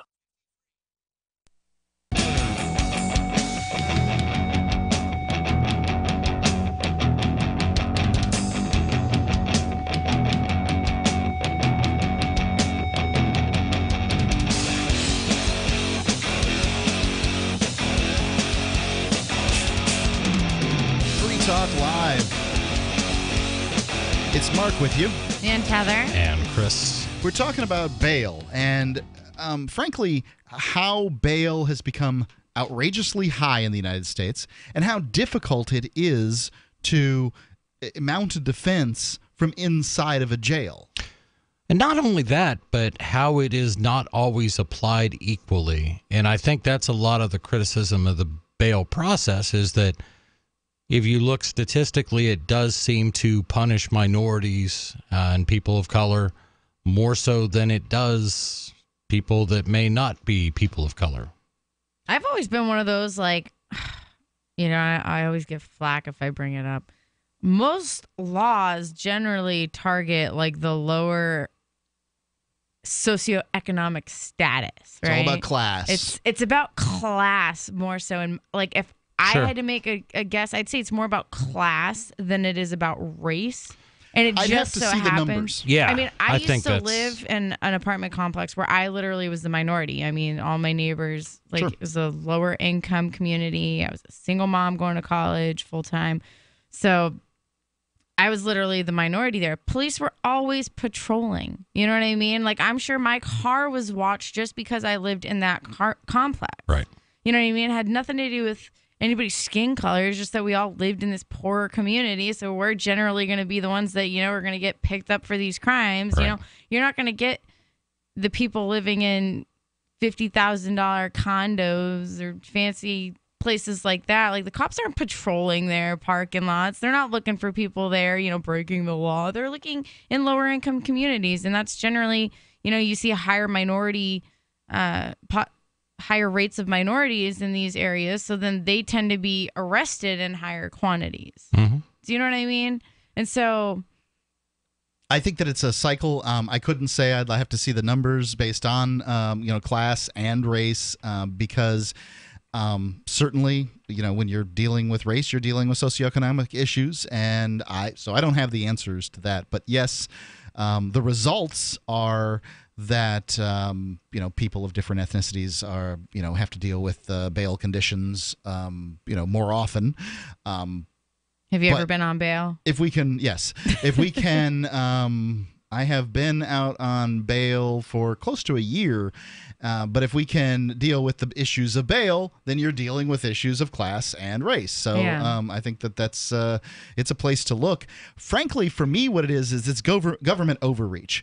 Government bureaucrats cover their butts. That's what they do. They're not about achieving things. They're about preventing bad things from happening. So in the case of judges, it's going to look bad. The judge feels like it's going to look bad for them. And in some cases it will. Some reporter will say, I can't believe they gave that guy bail. He went out and murdered everybody with a machete. And So if Christopher Cantwell, who currently has a pepper spray charge in Charlottesville, Virginia, puts up bond, which shouldn't be much. I've just stated here, I think it should be $25. A pepper spray charge against people that were also carrying pepper spray, because Ford was reporting, and he said he got maced with pepper spray from both sides just because he was there filming. So. Yep. And if after the pepper spray incident he goes out and shoots a bunch of people with an AK-47, that's not the judge's fault. But some reporter's going to say that it was, and then that's going to result in judges being like, "Oh no, I've got to be very careful about this bail thing." Well, that's not what bail's about. Bail's about preventing somebody from absconding, running away, and not coming back to trial. Yep.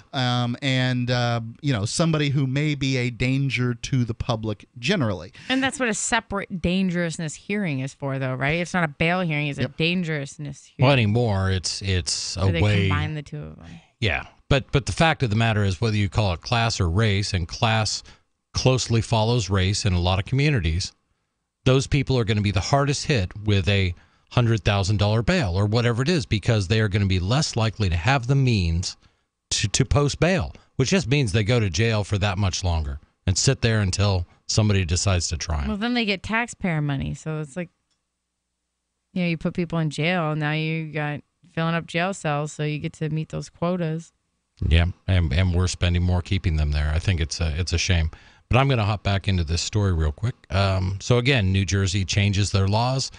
They make it very difficult for judges to require cash bail. In most cases, they're going to be on their own recognizance. But the state has found itself facing a challenge familiar with others who have overhauled their bail systems, namely an energetic legal attack from the bail industry. Oh, yeah, the bail industry is very interested in high bails for everyone, right? Absolutely. I mean, obviously, that would make sense. I have a solution to it all is if everybody's heard about Bitcoin, there's what they call multi-signature transactions with Bitcoin. So, for instance, it would be an instance if somebody put up a certain amount of Bitcoin in a transaction, then they didn't show up for trial, that transaction could go through with a multi-signature situation. Right. It would be, that point the judge would hold the other signature, or whatever the situation might be. And if you want to find out more about cryptocurrencies, how they can change the world, go to Bitcoin.com. They also have an opportunity there to mine Bitcoin. If you have been hearing of this sort of thing, it's a really great opportunity right now. Bitcoin.com. You can go there, just buy a mining contract, and off you go. Pool.bitcoin.com for mining. You bet. So again, the bail industry is fighting this. In June and July, 2 lawsuits were filed in federal district court in New Jersey challenging the statute, the Criminal Justice Reform Act, which took effect on January 1st. While the suits have taken different legal tacks, they do have something in common. One was filed by a large corporate bail underwriter, and the other one has received report and publicity from professional bail agents. Both parts of the bail industry have said that their profits have plummeted since the law took effect. Oh my gosh. Who's profiting off bail? I'm confused. Well, bail, if you go to a bail bondsman or something like that, and let's say that you will be released on $10,000 bail, for example. Yeah. You will be required to put up $1,000 of it. Right. It's usually 10%. And there is some fee that I think goes to the bondsman for doing that. Now, is the bondsman... that's the fee. And then they just keep it. Right. So this is what my understanding of it is. Again, been a long time since I've been on bail. But so you get some kind of bond. And then, mommy and daddy, in my case, go to the bail's bondsman and say, we'd like to get our son out of the jailhouse. Is that possible? And they say, sure. And first you're going to have to give us, if the bonds say $10,000, you're going to have to give us $1,000. And we're going to need some kind of, you put your house up or some kind of collateral for that. And that's what happens. Basically, the $1,000 goes to them. Yeah, so when all's said and done, even if you're found not guilty, is that $1,000 like non-refundable? The $1,000 is gone. Right. The bail bondsman puts up the $10,000 to the court. And usually what they're Okay. And so is that a private entity? Yes. Or it's not state run? No, he's private, but usually, at least the bondsmen that I have met own property, and they would put up a portion of a property to cover a particular bail. Does that make sense? So if he's got a house that the court recognizes is worth $200,000, he could bail out, quote unquote, 2 people at $100,000 each. But when you pay a bondsman, let's say it's, $1,000 on a $10,000 bond, he's going to keep that money. That's the money that he makes. So it's a lucrative business. Crazy. So again, we have these 2 different groups that are fighting these laws. New Jersey is among a handful of states where courts and government officials have begun in recent years to modernize and in some cases abolish the assignment of cash bail, which critics say discriminates against defendants, many of them Black and Latino, who cannot afford to pay. The New Jersey law, which was designed to keep the poor from languishing in jail, especially for minor offenses, has put the state at the forefront of a growing national movement towards major change and was notable for having support of its Republican governor, Chris Christie. But the movement that has occasioned resistance from the bail industry, which has launched an assertive effort to preserve the practice. And it's in its own commercial interests. The Bail Bonds Association of New Mexico, for instance, filed suit against the state on July 28th, challenging a set of state Supreme Court rules governing bail that were passed just weeks before. Yeah, the bondsmen really hate the idea of people getting out on lower bonds and more often on their own recognizance and that sort of thing. The number is 855-450-3733. It's called rent-seeking behavior.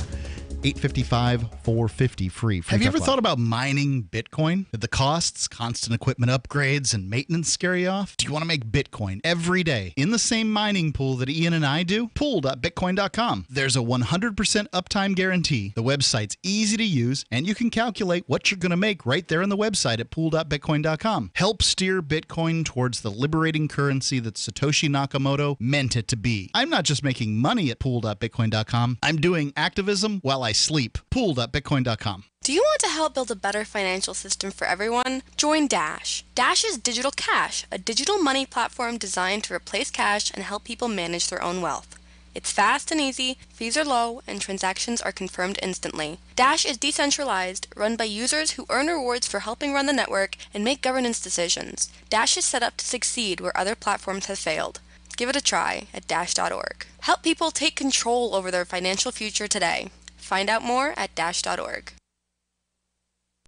Ross Ulbricht was convicted in early 2015 of running the infamous Silk Road Underground Market. The Silk Road was a gift to humanity and helped reduce the harms brought on by drug prohibition. For this good deed, Ross has been sentenced to life in prison with no possibility of parole. Now, an appeal is Ross's only chance, and he needs your support. Please visit freeross.org, where you can contribute via various methods, including Bitcoin. Visit freeross.org. That's freeross.org. Free Talk Live has partnered with Amazon, the largest internet retailer. Imagine a department store category, and Amazon has it. Books, electronics, office products, furniture, jewelry, automotive, toys, clothing, sporting goods, and dozens of other categories. Now you can shop and support Free Talk Live by entering Amazon through our website. Go to shop.freetalklive.com, and Amazon will send us a portion of your purchase. You're going to do the shopping anyway, so remember to enter through our site at shop.freetalklive.com. That's shop.freetalklive.com.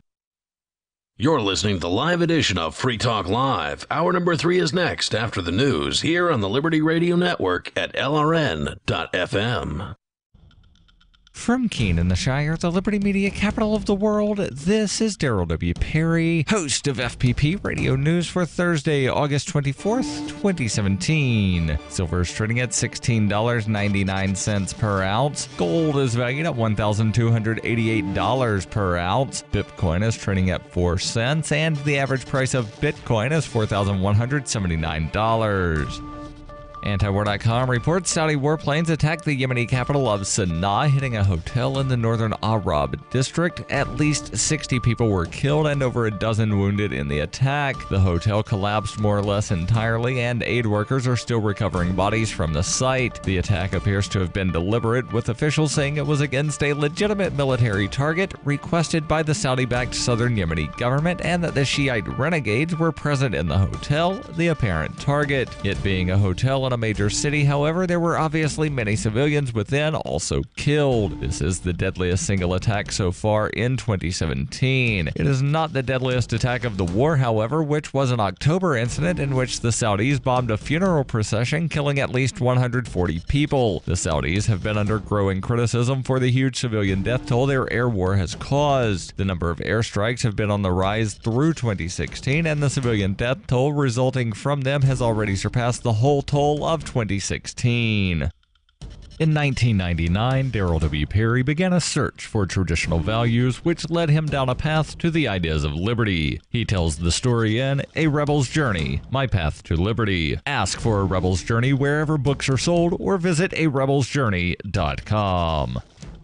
UPI reports a federal judge on Wednesday rejected changes softening Texas voters' identification law, saying the altercations do not do enough to ensure that Black and Latino voters are not discriminated against. U.S. District Judge Nelva Gonzalez Ramos said Senate Bill 5, signed by Governor Greg Abbott in June, did not alleviate the problems the Fifth Circuit Court of Appeals found in the state's 2011 voter identification law, Senate Bill 14. The appeals court said the older law disproportionately affected minority voters who are less likely than white voters to have one of the 7 acceptable forms of identification required at the polls. Ramos ruled in April that SB 14 not only discriminated, it did so intentionally. Ramos wrote on Wednesday, SB 5 does not meaningfully expand the types of photo identifications that can qualify, even though the court was clearly critical of Texas having the most restrictive list in the country. Adding, for instance, Texas still does not permit federal or Texas state government photo IDs, even those issued to its own employees. SB 5 permits the use of the free voter registration card mailed to each registered voter and other forms of non-photo ID, but only through the use of a declaration of a reasonable impediment, because those who lack SB 14 photo ID are subjected to separate voting obstacles and procedures. SB 5's methodology remains discriminatory because it imposes burdens disproportionately on minority voters. Texas Attorney General Ken Paxton on Wednesday issued a statement saying he planned to appeal the ruling, saying, "Today's ruling is outrageous. SB 5 was passed by the people's representatives and includes all of the changes to the Texas voter ID law requested by the Fifth Circuit." Paxton noted that though the Department of Justice originally backed groups that thought Texas voting law was too restrictive, it later reversed course when President Donald Trump took office. For over 40 years, Roberts & Roberts Brokerage has been a trusted source for buying and selling precious metals. Gold, silver, platinum, and palladium. They don't feed the banks. They're Bitcoin preferred and have removed the minimum purchase amount for all orders paid in the digital currency. Call Roberts & Roberts Brokerage today for knowledgeable advice on buying and selling precious metals and a forward-thinking approach to new technologies. 800-874-9760 or visit online at rrbi.co. Reuters reports the White House has prepared paperwork for U.S. President Donald Trump to pardon Joe Arpaio, the controversial former Arizona sheriff convicted last month of criminal contempt and racial profiling case, according to a report by CNN on Wednesday. White House officials declined comment, but an administration official told CNN that talking points to be used after Arpaio is pardoned have also been prepared. During an appearance on Tuesday in Phoenix, Trump hinted that he would issue a pardon for Arpaio, who was sheriff of Maricopa County for 24 years before losing a re-election bid last year. Last month, a federal judge found Arpaio guilty of contempt for intentionally defying a 2011 court order that barred his officers from stopping Latino motorists solely on suspicion that they were in the United States illegally. This has been FPP Radio News, online at fppradio.com. With each successive bite failing to relieve his anxieties, increasingly worried man Dylan Hawks told reporters today that he has yet to come across any trace of guacamole in his burrito, despite having specifically requested it when ordering. No, there definitely wasn't any guac there. Cheese, beans, chorizo. Oh man, I hope they didn't forget. Hawks has continued to maintain hope that there may still be an undiscovered sliver of avocado somewhere in his tortilla. However, with his fears for the meal mounting, Hawks has reportedly considered asking the cashier for a refund at various points while eating the burrito. The thing is, if you had a burrito and it was missing cheese, you might not notice it because there's sour cream, but guacamole is completely different. I just don't know how I wouldn't have tasted it by now. Christ. I'm almost done with this thing. This is the Onion News Network.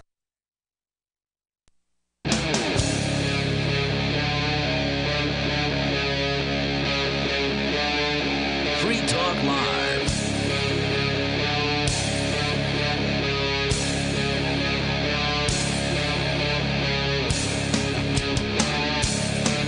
Free Talk Live. The live Thursday edition. I know you're not used to hearing me on the microphone, even on a Thursday generally, but Daryl, who usually is sitting in this seat, is off with Ian, our, I don't know, normal first chair host. Right. And they're at the New Hampshire Cannabis Freedom Festival. Since the sun's down, I'm going to presume terrible things are happening. Or wonderful things. Whatever. Point of view. I will be there on Saturday and Sunday, but they will be doing the show by themselves on Friday. I got Monday off this week, so that was great. I did get to go to jiu-jitsu. And how you doing with that? I love it. I am so excited about jiu-jitsu. It is just rolling around on mats with sweaty guys. I love it. Really all great right. time You gonna doing watch the McGregor fight? No. I mean, I don't like people punching. But I, maybe if it hits the video, I'll watch it. Adamo Freeman, who was a former co-host here on Free Talk Live and kind of a known activist in the liberty movement, has suggested that people take McGregor because the odds are so stacked against him. He's a gambler by trade, and he believes that it's worth it. Right. I say take your money, put it in cryptocurrency, but I'm with you. I guess the odds are like 22-1 or something. McGregor takes it, and I've seen an article that says McGregor's going to win. Somebody makes an argument that McGregor's going to win. I don't know. What can I say? Like, I'll tell you what I can say on this whole fight. Yeah. I have no idea what any of you are talking about. No? None. There is You don't watch UFC fights? No. Is this a UFC fight or is it a boxing match? It's the UFC fights. Well, So my it's friend, Floyd Mayweather, who is a boxing guy and undefeated. I know who he is. Right. And then Colin McGregor. He is a UFC. From the clan McGregor. Yeah, from the clan McGregor. He is a UFC fighter. Okay. And of some acclaim. I couldn't say much about him. And so... he's being billed as the new Great White Hope or whatever, and that every 10 years that sells. Yeah, it's the UFC. It was Butterbean, and then I don't know who. It was all the time. People really want that to be an important thing. Not to me. Me either. I like the shtick that Wait, says. which one of them was a boxer? Floyd Mayweather. Yeah. Floyd Mayweather. Okay. Yeah. Maybe he will take it. I mean, Holly Holm was the boxer when she fought, was it Ronda Rousey or whatever? And did Ronda Rousey lose? Yes. Okay. Yeah, I know badly. she lost Boxer one. Yeah. She got a mean right hook to the temple. No, I did see the. It was the kick. It was the kick that did her in, I think. She got a couple right hooks, but she got like Holly Holm. I remember the footage afterwards. It was kind of funny. They were making Facebook memes.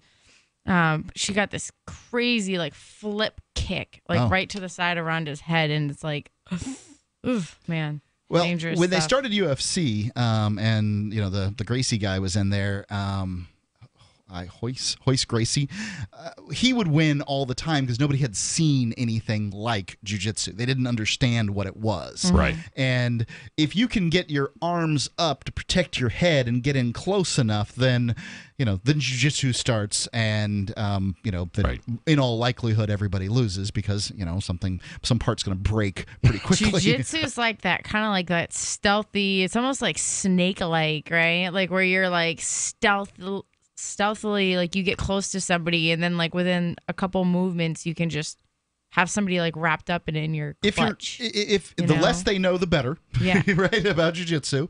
But usually with some rolling around, you're going to get them. It's wrestling essentially with submission holds and chokes is what it comes down to. And they know lots and lots of submission holds, and basically it comes down to elbows, ankles, knees, those kind of things. Interesting. So it seems like if you were going to go into mixed martial arts, you'd want to be a specialist in some martial art that nobody has any idea. Well, mixed martial arts is it's taking aspects of kickboxing, aspects of jiu-jitsu, and there's probably a little bit of other stuff in there thrown in that I'm not entirely clear on. Is taking mixed martial arts is the pinnacle at this point because it is a conglomeration of previous sort of Eastern martial arts, Eastern and Western martial arts. Take your word for it. Mixed together, and that's what sort of came out of the UFC. This combination works. I know. When I was growing up, like when you saw like a boxer fighting somebody who wasn't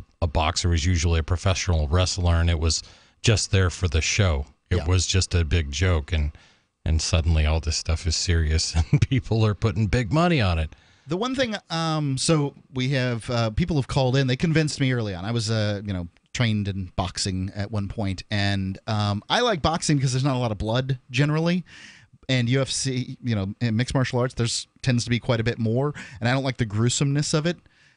But honestly, that getting pounded with a soft glove over and over the course of years, it's far worse for your brain than anything else. It's better to have some broken part and then just get out of the match rather than the rest of your life you're walking around and a daze. Although I know somebody that was like really into the jiu-jitsu stuff too, and after a while you get like the cauliflower ear if you do too much from like getting in the choke holds, your ear rubbing your ear up against things. The mats. You can drain it. So I was one of the kids got the fluid on his ear, and somebody brought in a syringe. I held him while they sucked the fluid out of his ear. Sounds pleasant. Yeah, well, it's not great, but I have the little wrestling headphone things that I wear because, well, I'm a gorgeous man and I don't want to mess that up. So I prefer to wear that, but I can see why people don't wear them. Having that little strap under your chin, in some cases, you're gasping for air, right? And that makes all the difference whether you can get a breath or not. And jiu-jitsu's intense. It is intense, and I recommend it to anyone. Just give it a try, and in most places you go, they'll give you a free class or a free week or something like that to try it out, see what you think. But my wife tried it, and her thought on it was, I've spent most of my life protecting my neck from injury, even the slightest of injury. I don't want to do this. It just didn't appeal to her, the idea of having people grab you around the neck, and they do. So whereas I'm now going to the chiropractor more often than I've ever gone before, but I'm happy to do it because I enjoy what I'm doing. So interesting, nonetheless. We were talking about bail and the price of bail being set high, Chris, and I'm sorry if I no, it's all right. Things. But to recap a little bit, New Jersey is kind of at the forefront because they did a sweeping overhaul of their bail. Oh, they did do it. Yeah, they did, and now they're getting challenged in court, as are state laws that have attempted to rein in cash bail in New Jersey. Also in Maryland in January, Paul D. Clement, a lawyer who once served as the United States Solicitor General, testified on the industry's behalf, that industry being the cash bond industry, at a hearing in Maryland against that state's new rules. Lawyers for the industry have also submitted amicus briefs in recent months in cases in Atlanta, Houston, New Orleans, and San Francisco, trying to stop civil rights groups from suing in the federal courts to overhaul bail in those cities. Concern over the changes has reached such a pitch among the country's bail bondsmen that the president of the Professional Bail Bonds Agents of the United States, an industry trade group, issued what she called, quote, a declaration of war, unquote, in the group's August newsletter. Quote, we have the responsibility to stand against the forces of tumult and division, unquote, wrote the president, Beth Chapman, who is married to the former star of the TV show Dog the Bounty Hunter, Dwayne Chapman. Quote, we must stand united and strong, willing to fight back and wage war against the special interests who would destroy law and order in this country to advance their radical agenda. Wait a second. The claim is that making bails lower affects law and order? Yes, by allowing people to be responsible for themselves, to show up to court if they said so, and giving judges the opportunity to provide a little leeway, to recognize that some people cannot afford a $100,000 bail but still may appear. I guess that it would have to be based on sort of income to some extent. The number is 855-450-3733, 855-450-FREE here on Free Talk Live. Warning. If you're drowning in debt you can't afford, do not let the credit card companies trick you into thinking that you have to pay it all back, because you don't. What the credit card companies don't want you to know is that there's actually a way to get debt-free without paying off your entire debt or going bankrupt. If you have $5,000 or more in credit card debt, you now have the right to let us settle that debt for a fraction of what you owe. For free information, call Credit Associates now. 1-800-957-9489. We'll even show you how much money you could save. If you can't afford to pay off all your debt, do not let the credit card companies trick you into thinking that you have to. Call Credit Associates now for free information on how to get debt-free faster than you ever thought possible without debt consolidation or bankruptcy. We depend on your success and offer a guarantee, so there's no risk. For free information, call now. 1-800-957-9489. That's 1-800-957-9489. 1-800-957-9489. Investing is a long-term process. How many times can you think of in the last decade that the stock market has destroyed retirement funds for people just like you and me? For your existing IRA, you need the security that gold has provided for centuries. Remember, gold has never been worth zero. Capital Gold would like to introduce you to the Home Storage Gold IRA. It's a self-directed IRA set up with all the protection and tax benefits of an LLC. But the big difference in this IRA is you invest in gold and you hold it in your possession. You can't do that with stocks. That's security. You can transfer any type of IRA hassle-free in days. Please call right now and learn more, and we'll waive the $500 setup fee and give you a free safe to store your gold. 800-535-7789. 800-535-7789. 800-535-7789. That's 800-535-7789. Are you about to meet the media? If you're about to be interviewed, do their homework for them. Know this about the person who will interview you. He or she is busy, so expect minimal, if any, preparation. He or she doesn't know as much about your topic as you do. He or she isn't as concerned as you are about getting your message out, so you need to take responsibility. Provide a biography and fact sheet, photographs, or other materials that tell your story. Reporters won't be put off if you supply frequently asked questions. Remember, Public Speaking 101, at the end of the speech, what's the one thing you want them to remember? You can download the document I supply to reporters who interview me and squirm through a video that demonstrates how not to conduct your media interview at www.survivalspeech.com. I'm Holland Cook. The three most important things you can do for Free Talk Live are: 1, share one episode a week on Facebook or in some other social networking site. 2, buy the things you buy online through shop.freetalklive.com. 3, give $5 a month to the AMP program. It's my firm belief that Free Talk Live's AMP program is the best use of your charitable dollar among liberty-oriented organizations. Support all the organizations you love, but make sure you give $5 a month to AMP at amp.freetalklive.com. So you've signed the Shire Society Declaration and are planning your move to New Hampshire to be around more liberty-oriented people. Next, sign up for the Shire Society Forum at forum.shiresociety.com. There are a bunch of people there who are already in the Shire, and they want to meet you. If you're already in the Shire physically, you should also come by the forums. Remember, not everyone uses Facebook. New people are signing up for the Shire Society Forum every month, so drop in and say hello at forum.shiresociety.com. While our satellite channel is free to listen to, it's not free for us. You can help us cover our satellite costs with the chip in on the right side of the page at lrn.fm.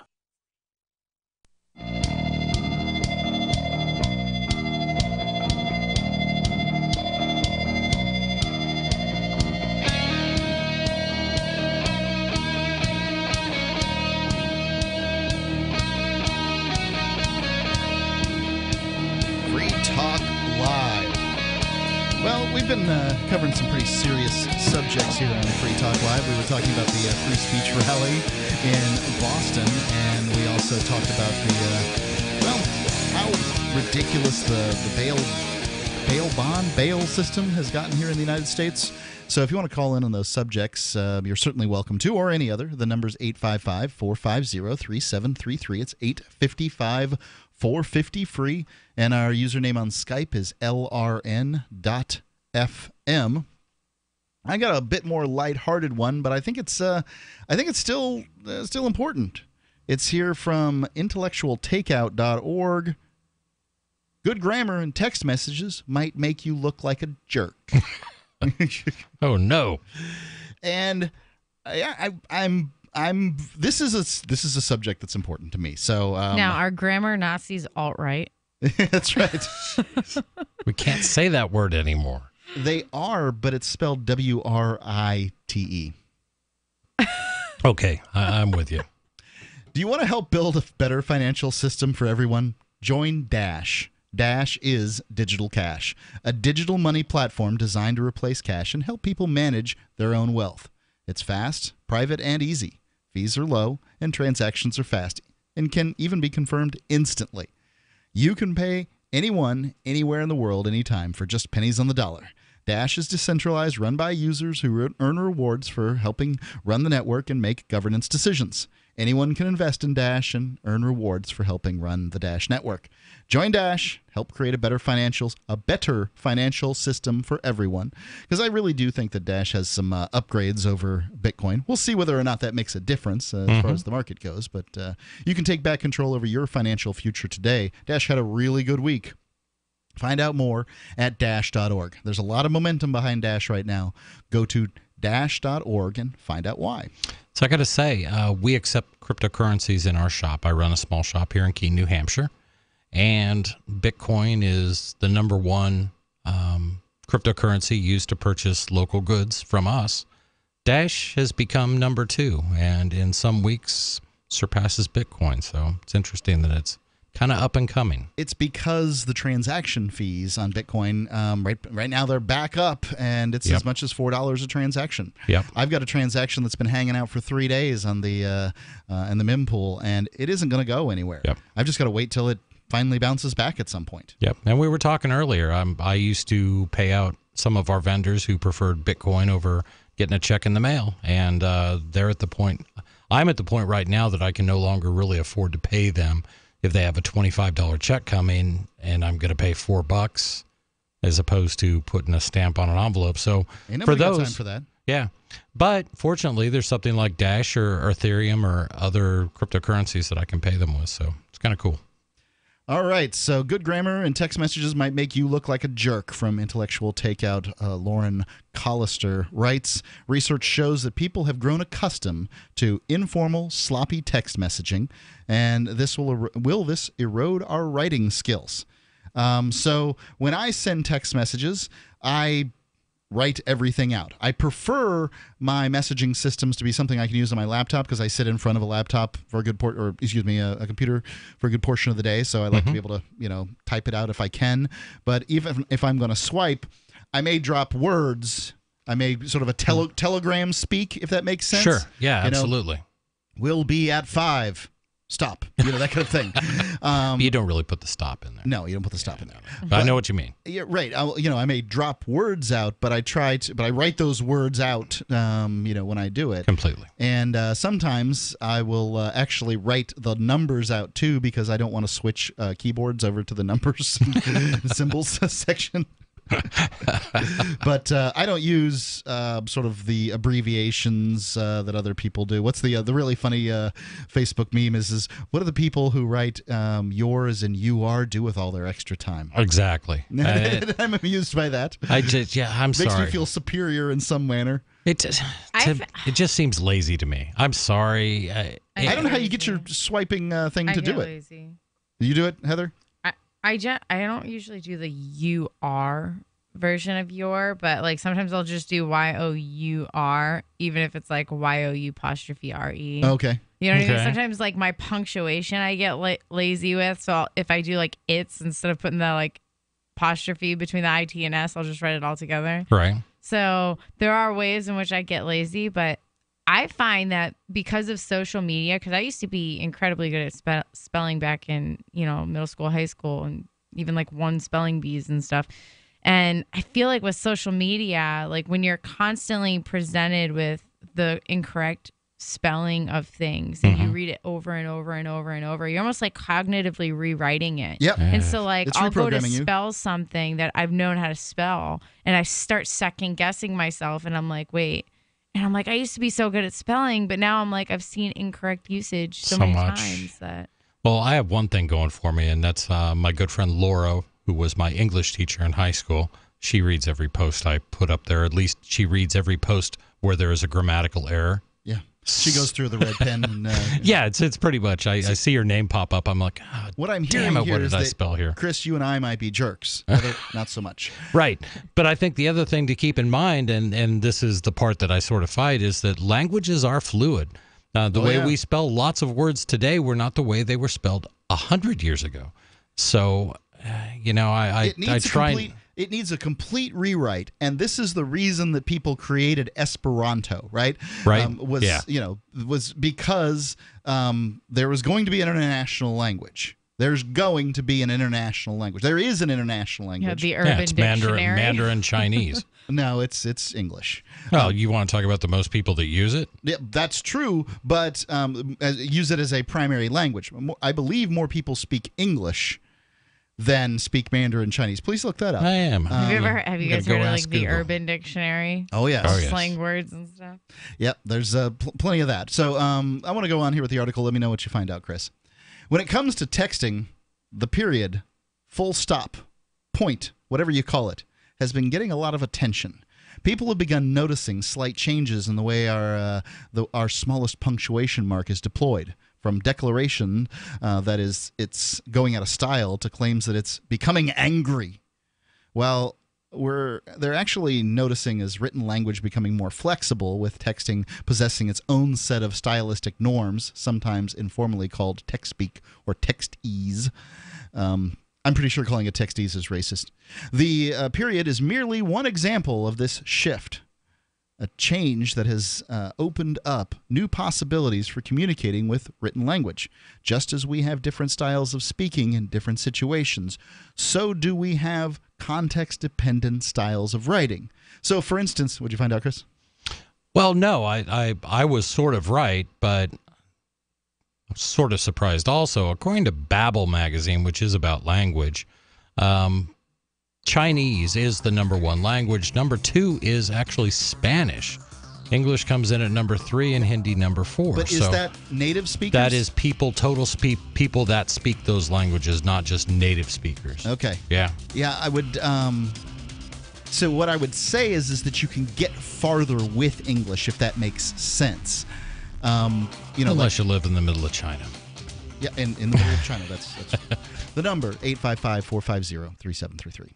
Is that Ellen painting her garage? Yesterday she was trimming her hedges. What's her secret? I heard she was eating this new super berry called the Aronia berry. Aronia what? Aronia berries from superberries.com. They're known for having one of the highest levels of antioxidants that helps with overall wellness. Where can we get them? Go to superberries.com/radio. And right now we get a free smoothie recipe book with our order. Plus we can save $4 at checkout. I can't wait. I've got lots of projects I need to get done. Yes, you do. Choose health. Eat purple. Superberries.com. Hunters, anglers, campers, and survivalists. Get back to nature. Expand your horizons with the highest quality, most versatile, unique slingshots and sling bows on the market at slingbow.com. Sling bow products are compact and models start from just $17.98. They're perfect for your bug out bag or storing in your vehicle. Give yourself and your loved ones the excitement and tradition of sling bow. A new frontier in archery and truly modern twist on this primitive survival tool. Feel the thrill only at slingbow.com. Free Talk Live. Well, I'm a working police officer. I'm actually on duty in a small town in Central Texas. I've been doing this job 10 years. 99% of what you guys talk about is dead on. We got guys getting into this profession just to wear a badge and play God. It's getting worse and worse. There used to be a couple of decent guys that I worked with. Both of them have quit. Why did they quit? Well, it's because of the BS. We can't help the people that actually need help, which is what you get into this job to do if you're a good person. It's interesting that whenever honest cops call in like you, we get the same story, that the corruption rises through the ranks, that the good guys, the guys like you that got in to make a difference and actually help people and catch the real bad guys, the guys like you end up getting frustrated by the system, frustrated by the corruption and the bureaucracy, and they end up quitting, which of course means that more bad guys can move in and move up through the ranks. Is anything inaccurate about that? No, sir. That's my point entirely. Free Talk Live, 7 nights a week from 7 to 10 Eastern, live on the Liberty Radio Network at LRN.FM. The new 4th edition of Healing Our World, The Compassion of Libertarianism, will take your understanding of liberty to a deeper level and has over 1,300 updated references, new cartoons, and a foreword by Dr. Ron Paul. With discounts for multiple book purchases, the 4th edition of Healing Our World is a great gift for the liberals, pragmatists, environmentalists, and Christians in your life who think libertarianism is cold-hearted. Get yours today at healing.freetalklive.com and use promo code FTL for a $5 discount. Did you know you can watch Free Talk Live during our live show 7 days a week from 7 to 10 p.m. Eastern via our studio cams at cam.freetalklive.com? Plus, you can chat with other listeners while you watch, all totally free. Now that our live video stream is hosted by YouTube, our video archives will be online even faster, so be sure to subscribe to our YouTube channel. Listen, watch, and chat all free at cam.freetalklive.com. That's cam.freetalklive.com. Is spreading the message of liberty, cryptocurrency, and peace around the globe worth $2 per month to you? As you may already know, in addition to our internet feed, LRN.FM broadcasts on free-to-air satellite across North and Central America, as well as Sub-Saharan Africa. And we've been available on satellite for free 24/7 since 2010. The LRN.FM free-to-air satellite signal is reaching some of the most oppressive regimes in the world, and there's no doubt our ideas are making an impact. You can learn more about the channel's impact by watching the 3-minute video at fund.lrn.fm. If you'd like to help free minds globally with our ideas of liberty, cryptocurrency, and peace, you can donate as little as $2 per month via fund.lrn.fm. You can help us continue and expand our satellite broadcast to multiple continents. Visit fund.lrn.fm today, and thank you for your help. Don't forget to share the link on social media. That's fund.lrn.fm. Help get LRN.FM into more ears. Visit promote.lrn.fm for a free bumper sticker, flyers, banners, graphics, and more. Promote.lrn.fm.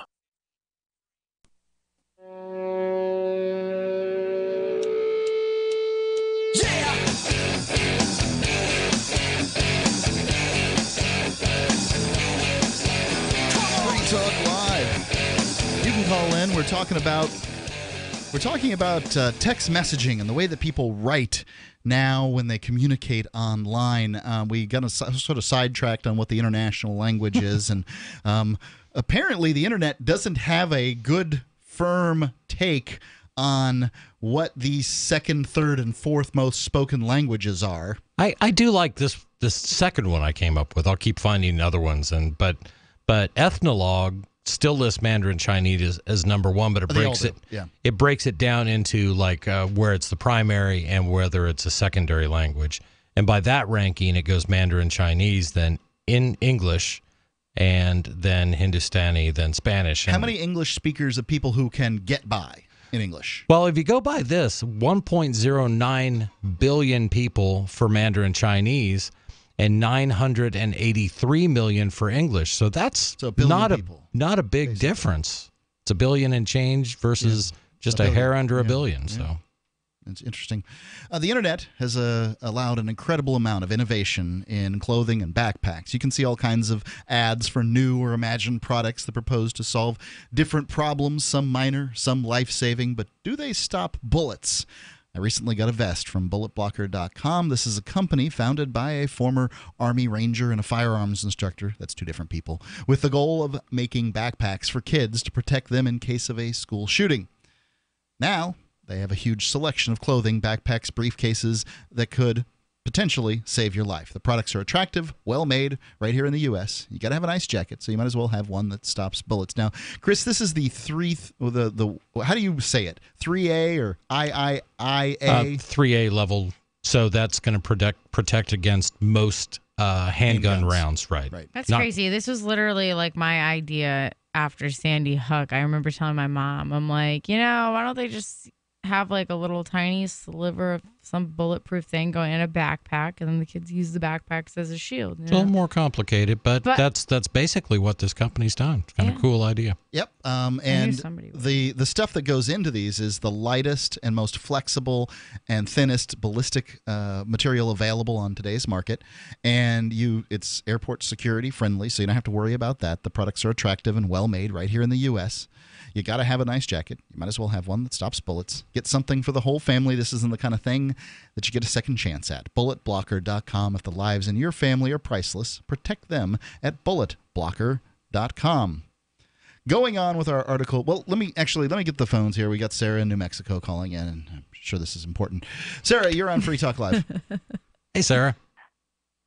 Yes, I just want to mention that I already received my application to vote by mail, and they mailed it back so that I will get my ballot on August 29th. What are you guys voting for on August 29th? Are we getting a new president? No, she's got there's some important issues that are important to Sarah coming up. What was one of them? Refresh my memory, Sarah. The mayor is the mayor, right? Right, but he supports something that you're very interested in.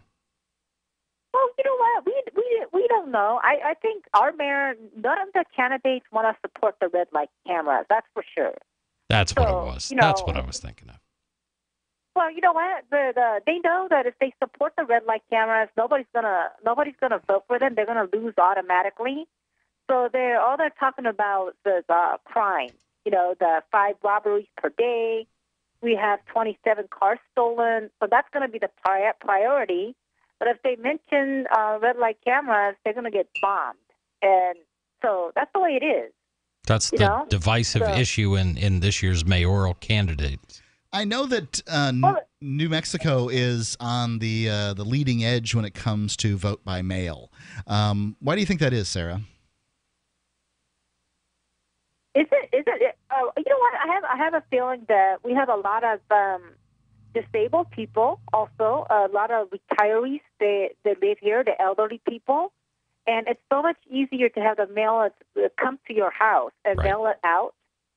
So I think we have a large population. I mean, I can go to the polling place, but I have like paranoia. I don't like being around people. I have agoraphobia or something like that. I get frightened. It sounds like it was diagnosed. Agoraphobia or something like that. So was that diagnosed by somebody? Well, I don't have that diagnosis. I'm about to get an OCD diagnosis, but I have bipolar diagnosis. But I force myself to go grocery shopping, and I make myself ride a bus. Right. But if I could vote without going to, where a polling place where there's a lot of people, and if I could avoid that, and if it comes to my house, it's convenient. Right. So, and I think a lot of the handicapped people are actually physically impaired, or blind, or they have,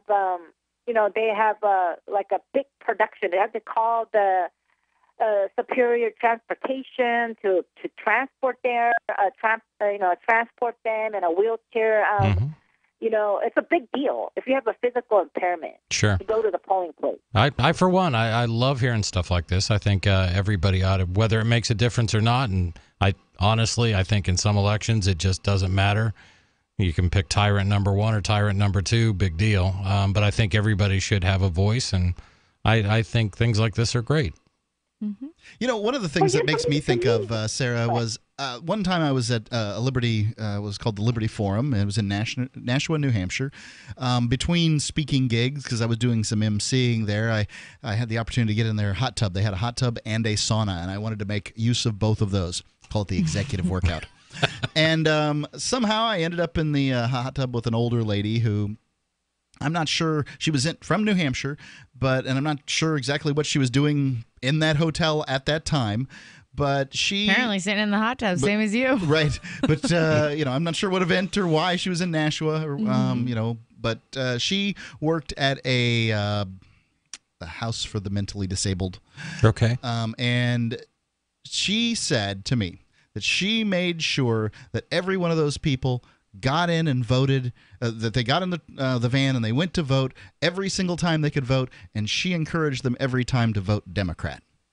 And that's one of the things that kind of I think about here. Now, I don't know how many there little old ladies there are that counteract her, that bring a bunch of people who are mentally disabled to polls to vote Republican. Right. That's what one hopes that might happen in that circumstance. But I tell you, I was active in the Republican Party for years, and, that was part of the get out the vote thing. Are you available on Election Day to go help drive people from nursing homes and things like that? Yep. That's part of the deal. So I'm sure it goes on both sides. Well, I mean, you have traditional voters though, like older people. I saw somebody tend to vote Republican. Yeah. When I went to one of my polling locations and I was voting, I remember in the booth next to me there was a husband and wife, and the husband was in the wheelchair, so the wife wheeled him over to the booth, and his exact words, just check off all the Republicans. Right. Interesting. Go ahead, Sarah. Well, something in this election, we have no like you said, we don't have much choice. I feel like we're not going to have much choice. We're going to wind up with one Republican, Dan Lewis, one Democrat, Tim Keller, out of the 8, and the finish off. And then if you are a Democrat like myself, if you want to prevent the Republican from getting in, you have to hold your nose and vote for the Democrat. It's the same thing as a presidential election. Today's election is to keep off the worst people that's going to be against you off being the winner. I think that's a shame. So that's the only strategy. You don't have much choice. You know what I mean? There's not much strategy left in a general election. Your strategy, if strategy matters at all, and I posit that it generally does not. If it matters at all, it matters in primary elections where you're voting on people that most folks haven't really heard of for elections. So oftentimes you'll find very low turnout for primaries. Sarah, thank you for the call. Thanks. The number is 855-450-3733. It's 855-450-FREE. I can remember times where I've just voted on people like, oh, I recognize that last name. Right. Yeah. Free Talk Live.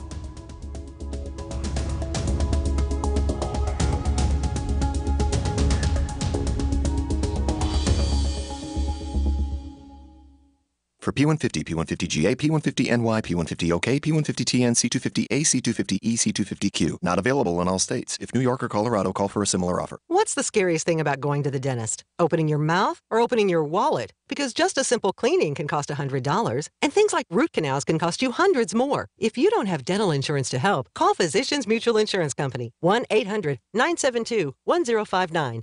This isn't a discount plan or preventive-only coverage. This is real dental insurance that helps pay for checkups right away. So you can call today and get your teeth cleaned tomorrow. Plus, it helps cover the more expensive procedures you might need down the road. Fillings, crowns, bridges, even costly dentures. There's no deductible and no annual maximum. Your acceptance is guaranteed for one of these insurance policies, even if you're retired. There are no networks, so you can choose any dentist you'd like. Call now for a free information kit with all the details. 1-800-972-1059. That's 1-800-972-1059. 1-800-972-1059. Back pain doesn't take vacations. It never celebrates holidays. It's on the job 24/7 to keep your life exactly where it is, in limbo. But it doesn't have to be that way, because Laser Spine Institute can help you take back your life from chronic neck and back pain. With a less than 1-inch incision, our minimally invasive procedures have provided relief to over 60,000 patients with a 97% patient satisfaction rate. So get ready to stand tall and live the life you've imagined for yourself without pain. Are you or a loved one suffering from a bulging disc, herniated disc, spinal stenosis, pinched nerve, or degenerative disc disease? Call our spine care consultants now at 855-510-BACK.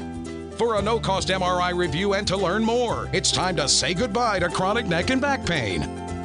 Call 855-510-BACK to see if laser spine surgery is right for you. That's 855-510-BACK. What have you got to lose? Laser Spine Institute, the leader in minimally invasive spine surgery. Hi, I'm Derek J. To me, an activist's calling is to actively work to advance a cause. The cause for which I work is personal freedom. I believe my life is best when I engage in voluntary interactions and self-government. I reject the idea that anyone else has a higher claim to my life or my body than I do. I see people who call themselves the government as a threat to my personal freedom. I realize you may feel differently, but my relationship with the people who call themselves the government is completely involuntary. If Starbucks used some of its money to drop bombs, I wouldn't shop there. So why would I support the American empire? The empire does not require my consent. Derek J's Victimless Crime Spree. Watch it for free and order the Director's Cut DVD at victimlesscrimespree.com. That's victimlesscrimespree.com. For years, LRN.FM has had a listen line that you can call and listen to LRN.FM anytime. Now we're taking the idea to a new level with the LRN.FM audio on-demand line. You can call 641-793-9660 anytime and listen to LRN.FM's live feed, and you can listen to a bunch of our original shows on demand. Long-distance fees may apply. Just dial 641-793-9660 and choose from the menu. 641-793-9660. Cell 411 is a free app for Android and iOS that replaces government-controlled 911. Cell 411 allows you to preset a group of friends or private organizations to show up at any emergency. Cell 411 is a nightmare for the state because it proves their so-called services aren't needed. Cell 411 has had thousands of installs, and of course it's covered by the BIPCOT no government license. Cell 411 because your friends won't shoot you when you're in trouble. Without the government, who would build the emergency services? You and Cell 411. Get it today at getcell411.com. This is the Liberty Radio Network, broadcasting the latest liberty-oriented audio content 24 hours a day at LRN.FM.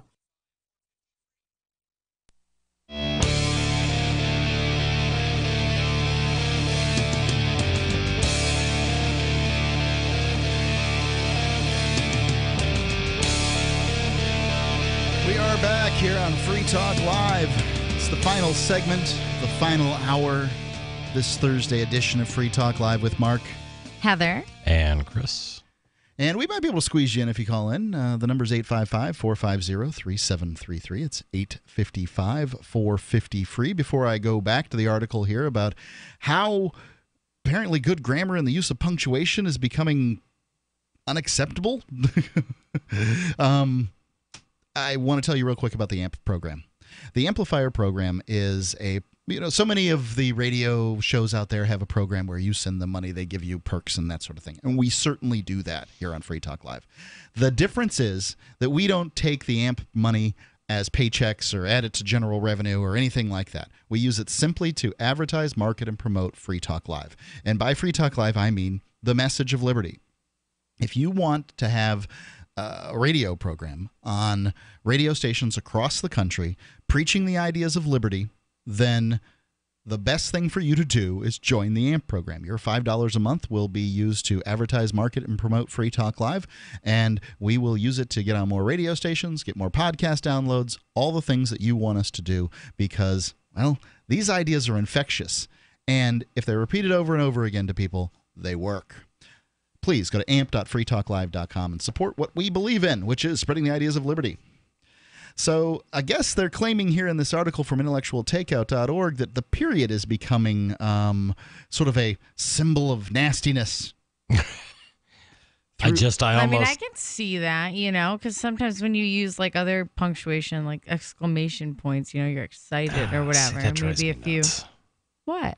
Overuse of exclamation points. Yeah. If you use an exclamation point more than one time in a paragraph, it is overuse. Just think of this. It is meant to be an inflection, a yes. What if you're really excited the whole time you're writing it? Then you should read that whole thing that you just wrote and emphasize in your mind or out loud exactly what it would sound like if you just did that exclamation.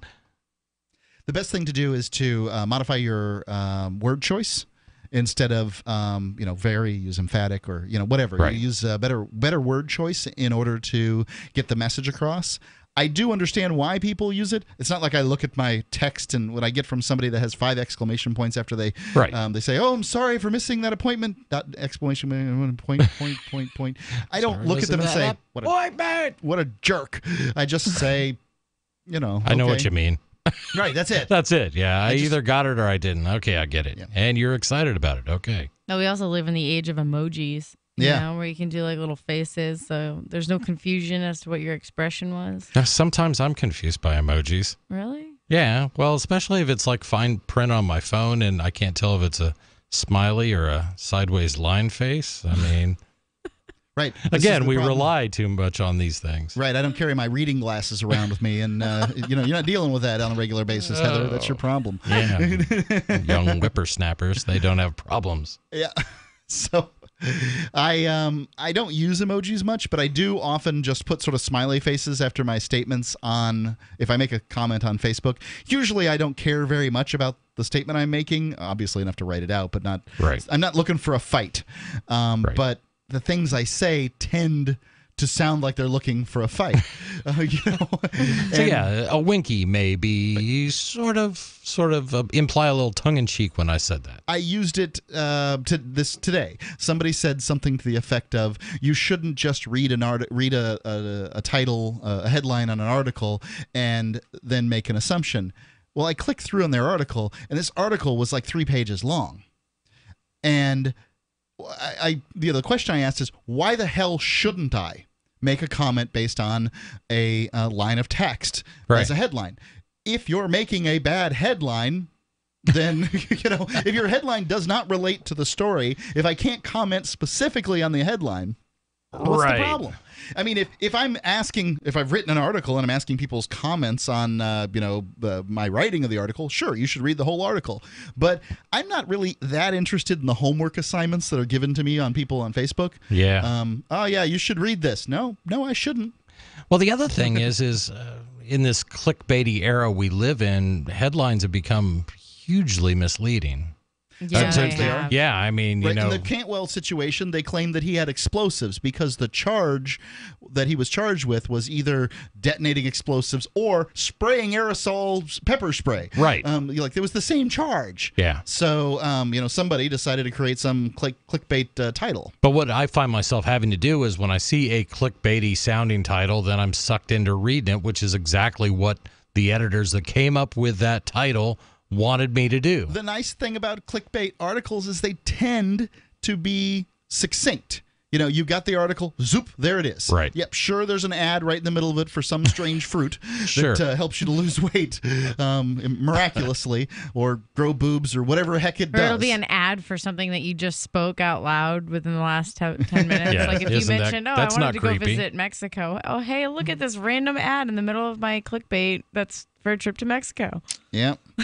Going on with the article here, though periods can still signal the end of a sentence in a text message, many users will omit them, especially if the message is only 1 sentence long. I get that. If it's 1 sentence long, I see why you might not have put a period at the end. This now subtly influences how we interpret them. Because text messaging is a conversation that involves a lot of back and forth. People add filters as a way to mimic spoken language. We see this with the increased uses of ellipsis, which can invite the recipient to continue the conversation. An ellipsis is the 3 dots in a row. Oh, I use those all the time. Yeah, it's really the trollop of punctuation, because it is leading, as it were. It can invite the recipient to continue the conversation. The period is the opposite of that. A definitive stop that signals, as linguistics professor Mark Lieberman explained, this is final. This is the end of the discussion. For some, this can appear angry or standoffish.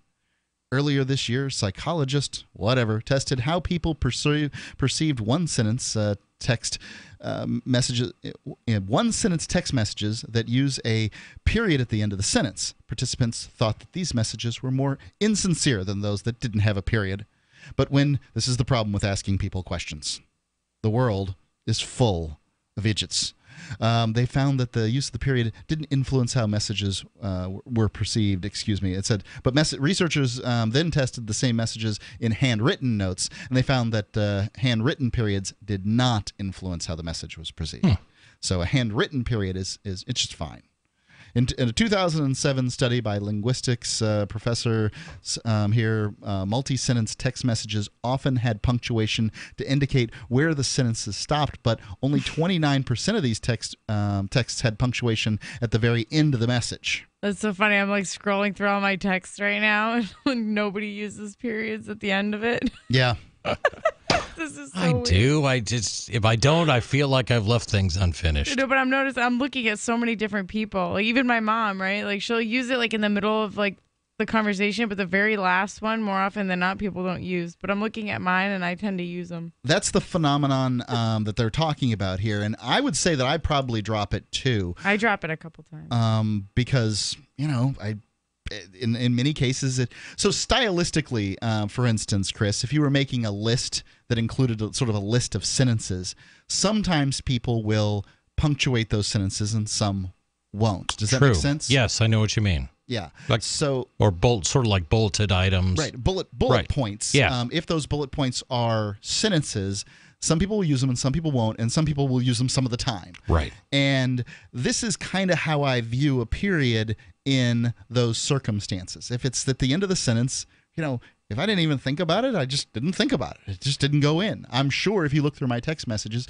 there's probably more are missing a period at the end than not. Right. When I think of bulleted lists, I think if I'm just listing things, or if it's bullet list or if it's numbered list, doesn't matter. If it's just sort of listing things, then that does not deserve a period because it's standalone. It's right there. Yep. If it's a sentence, then the sentence should end with a period.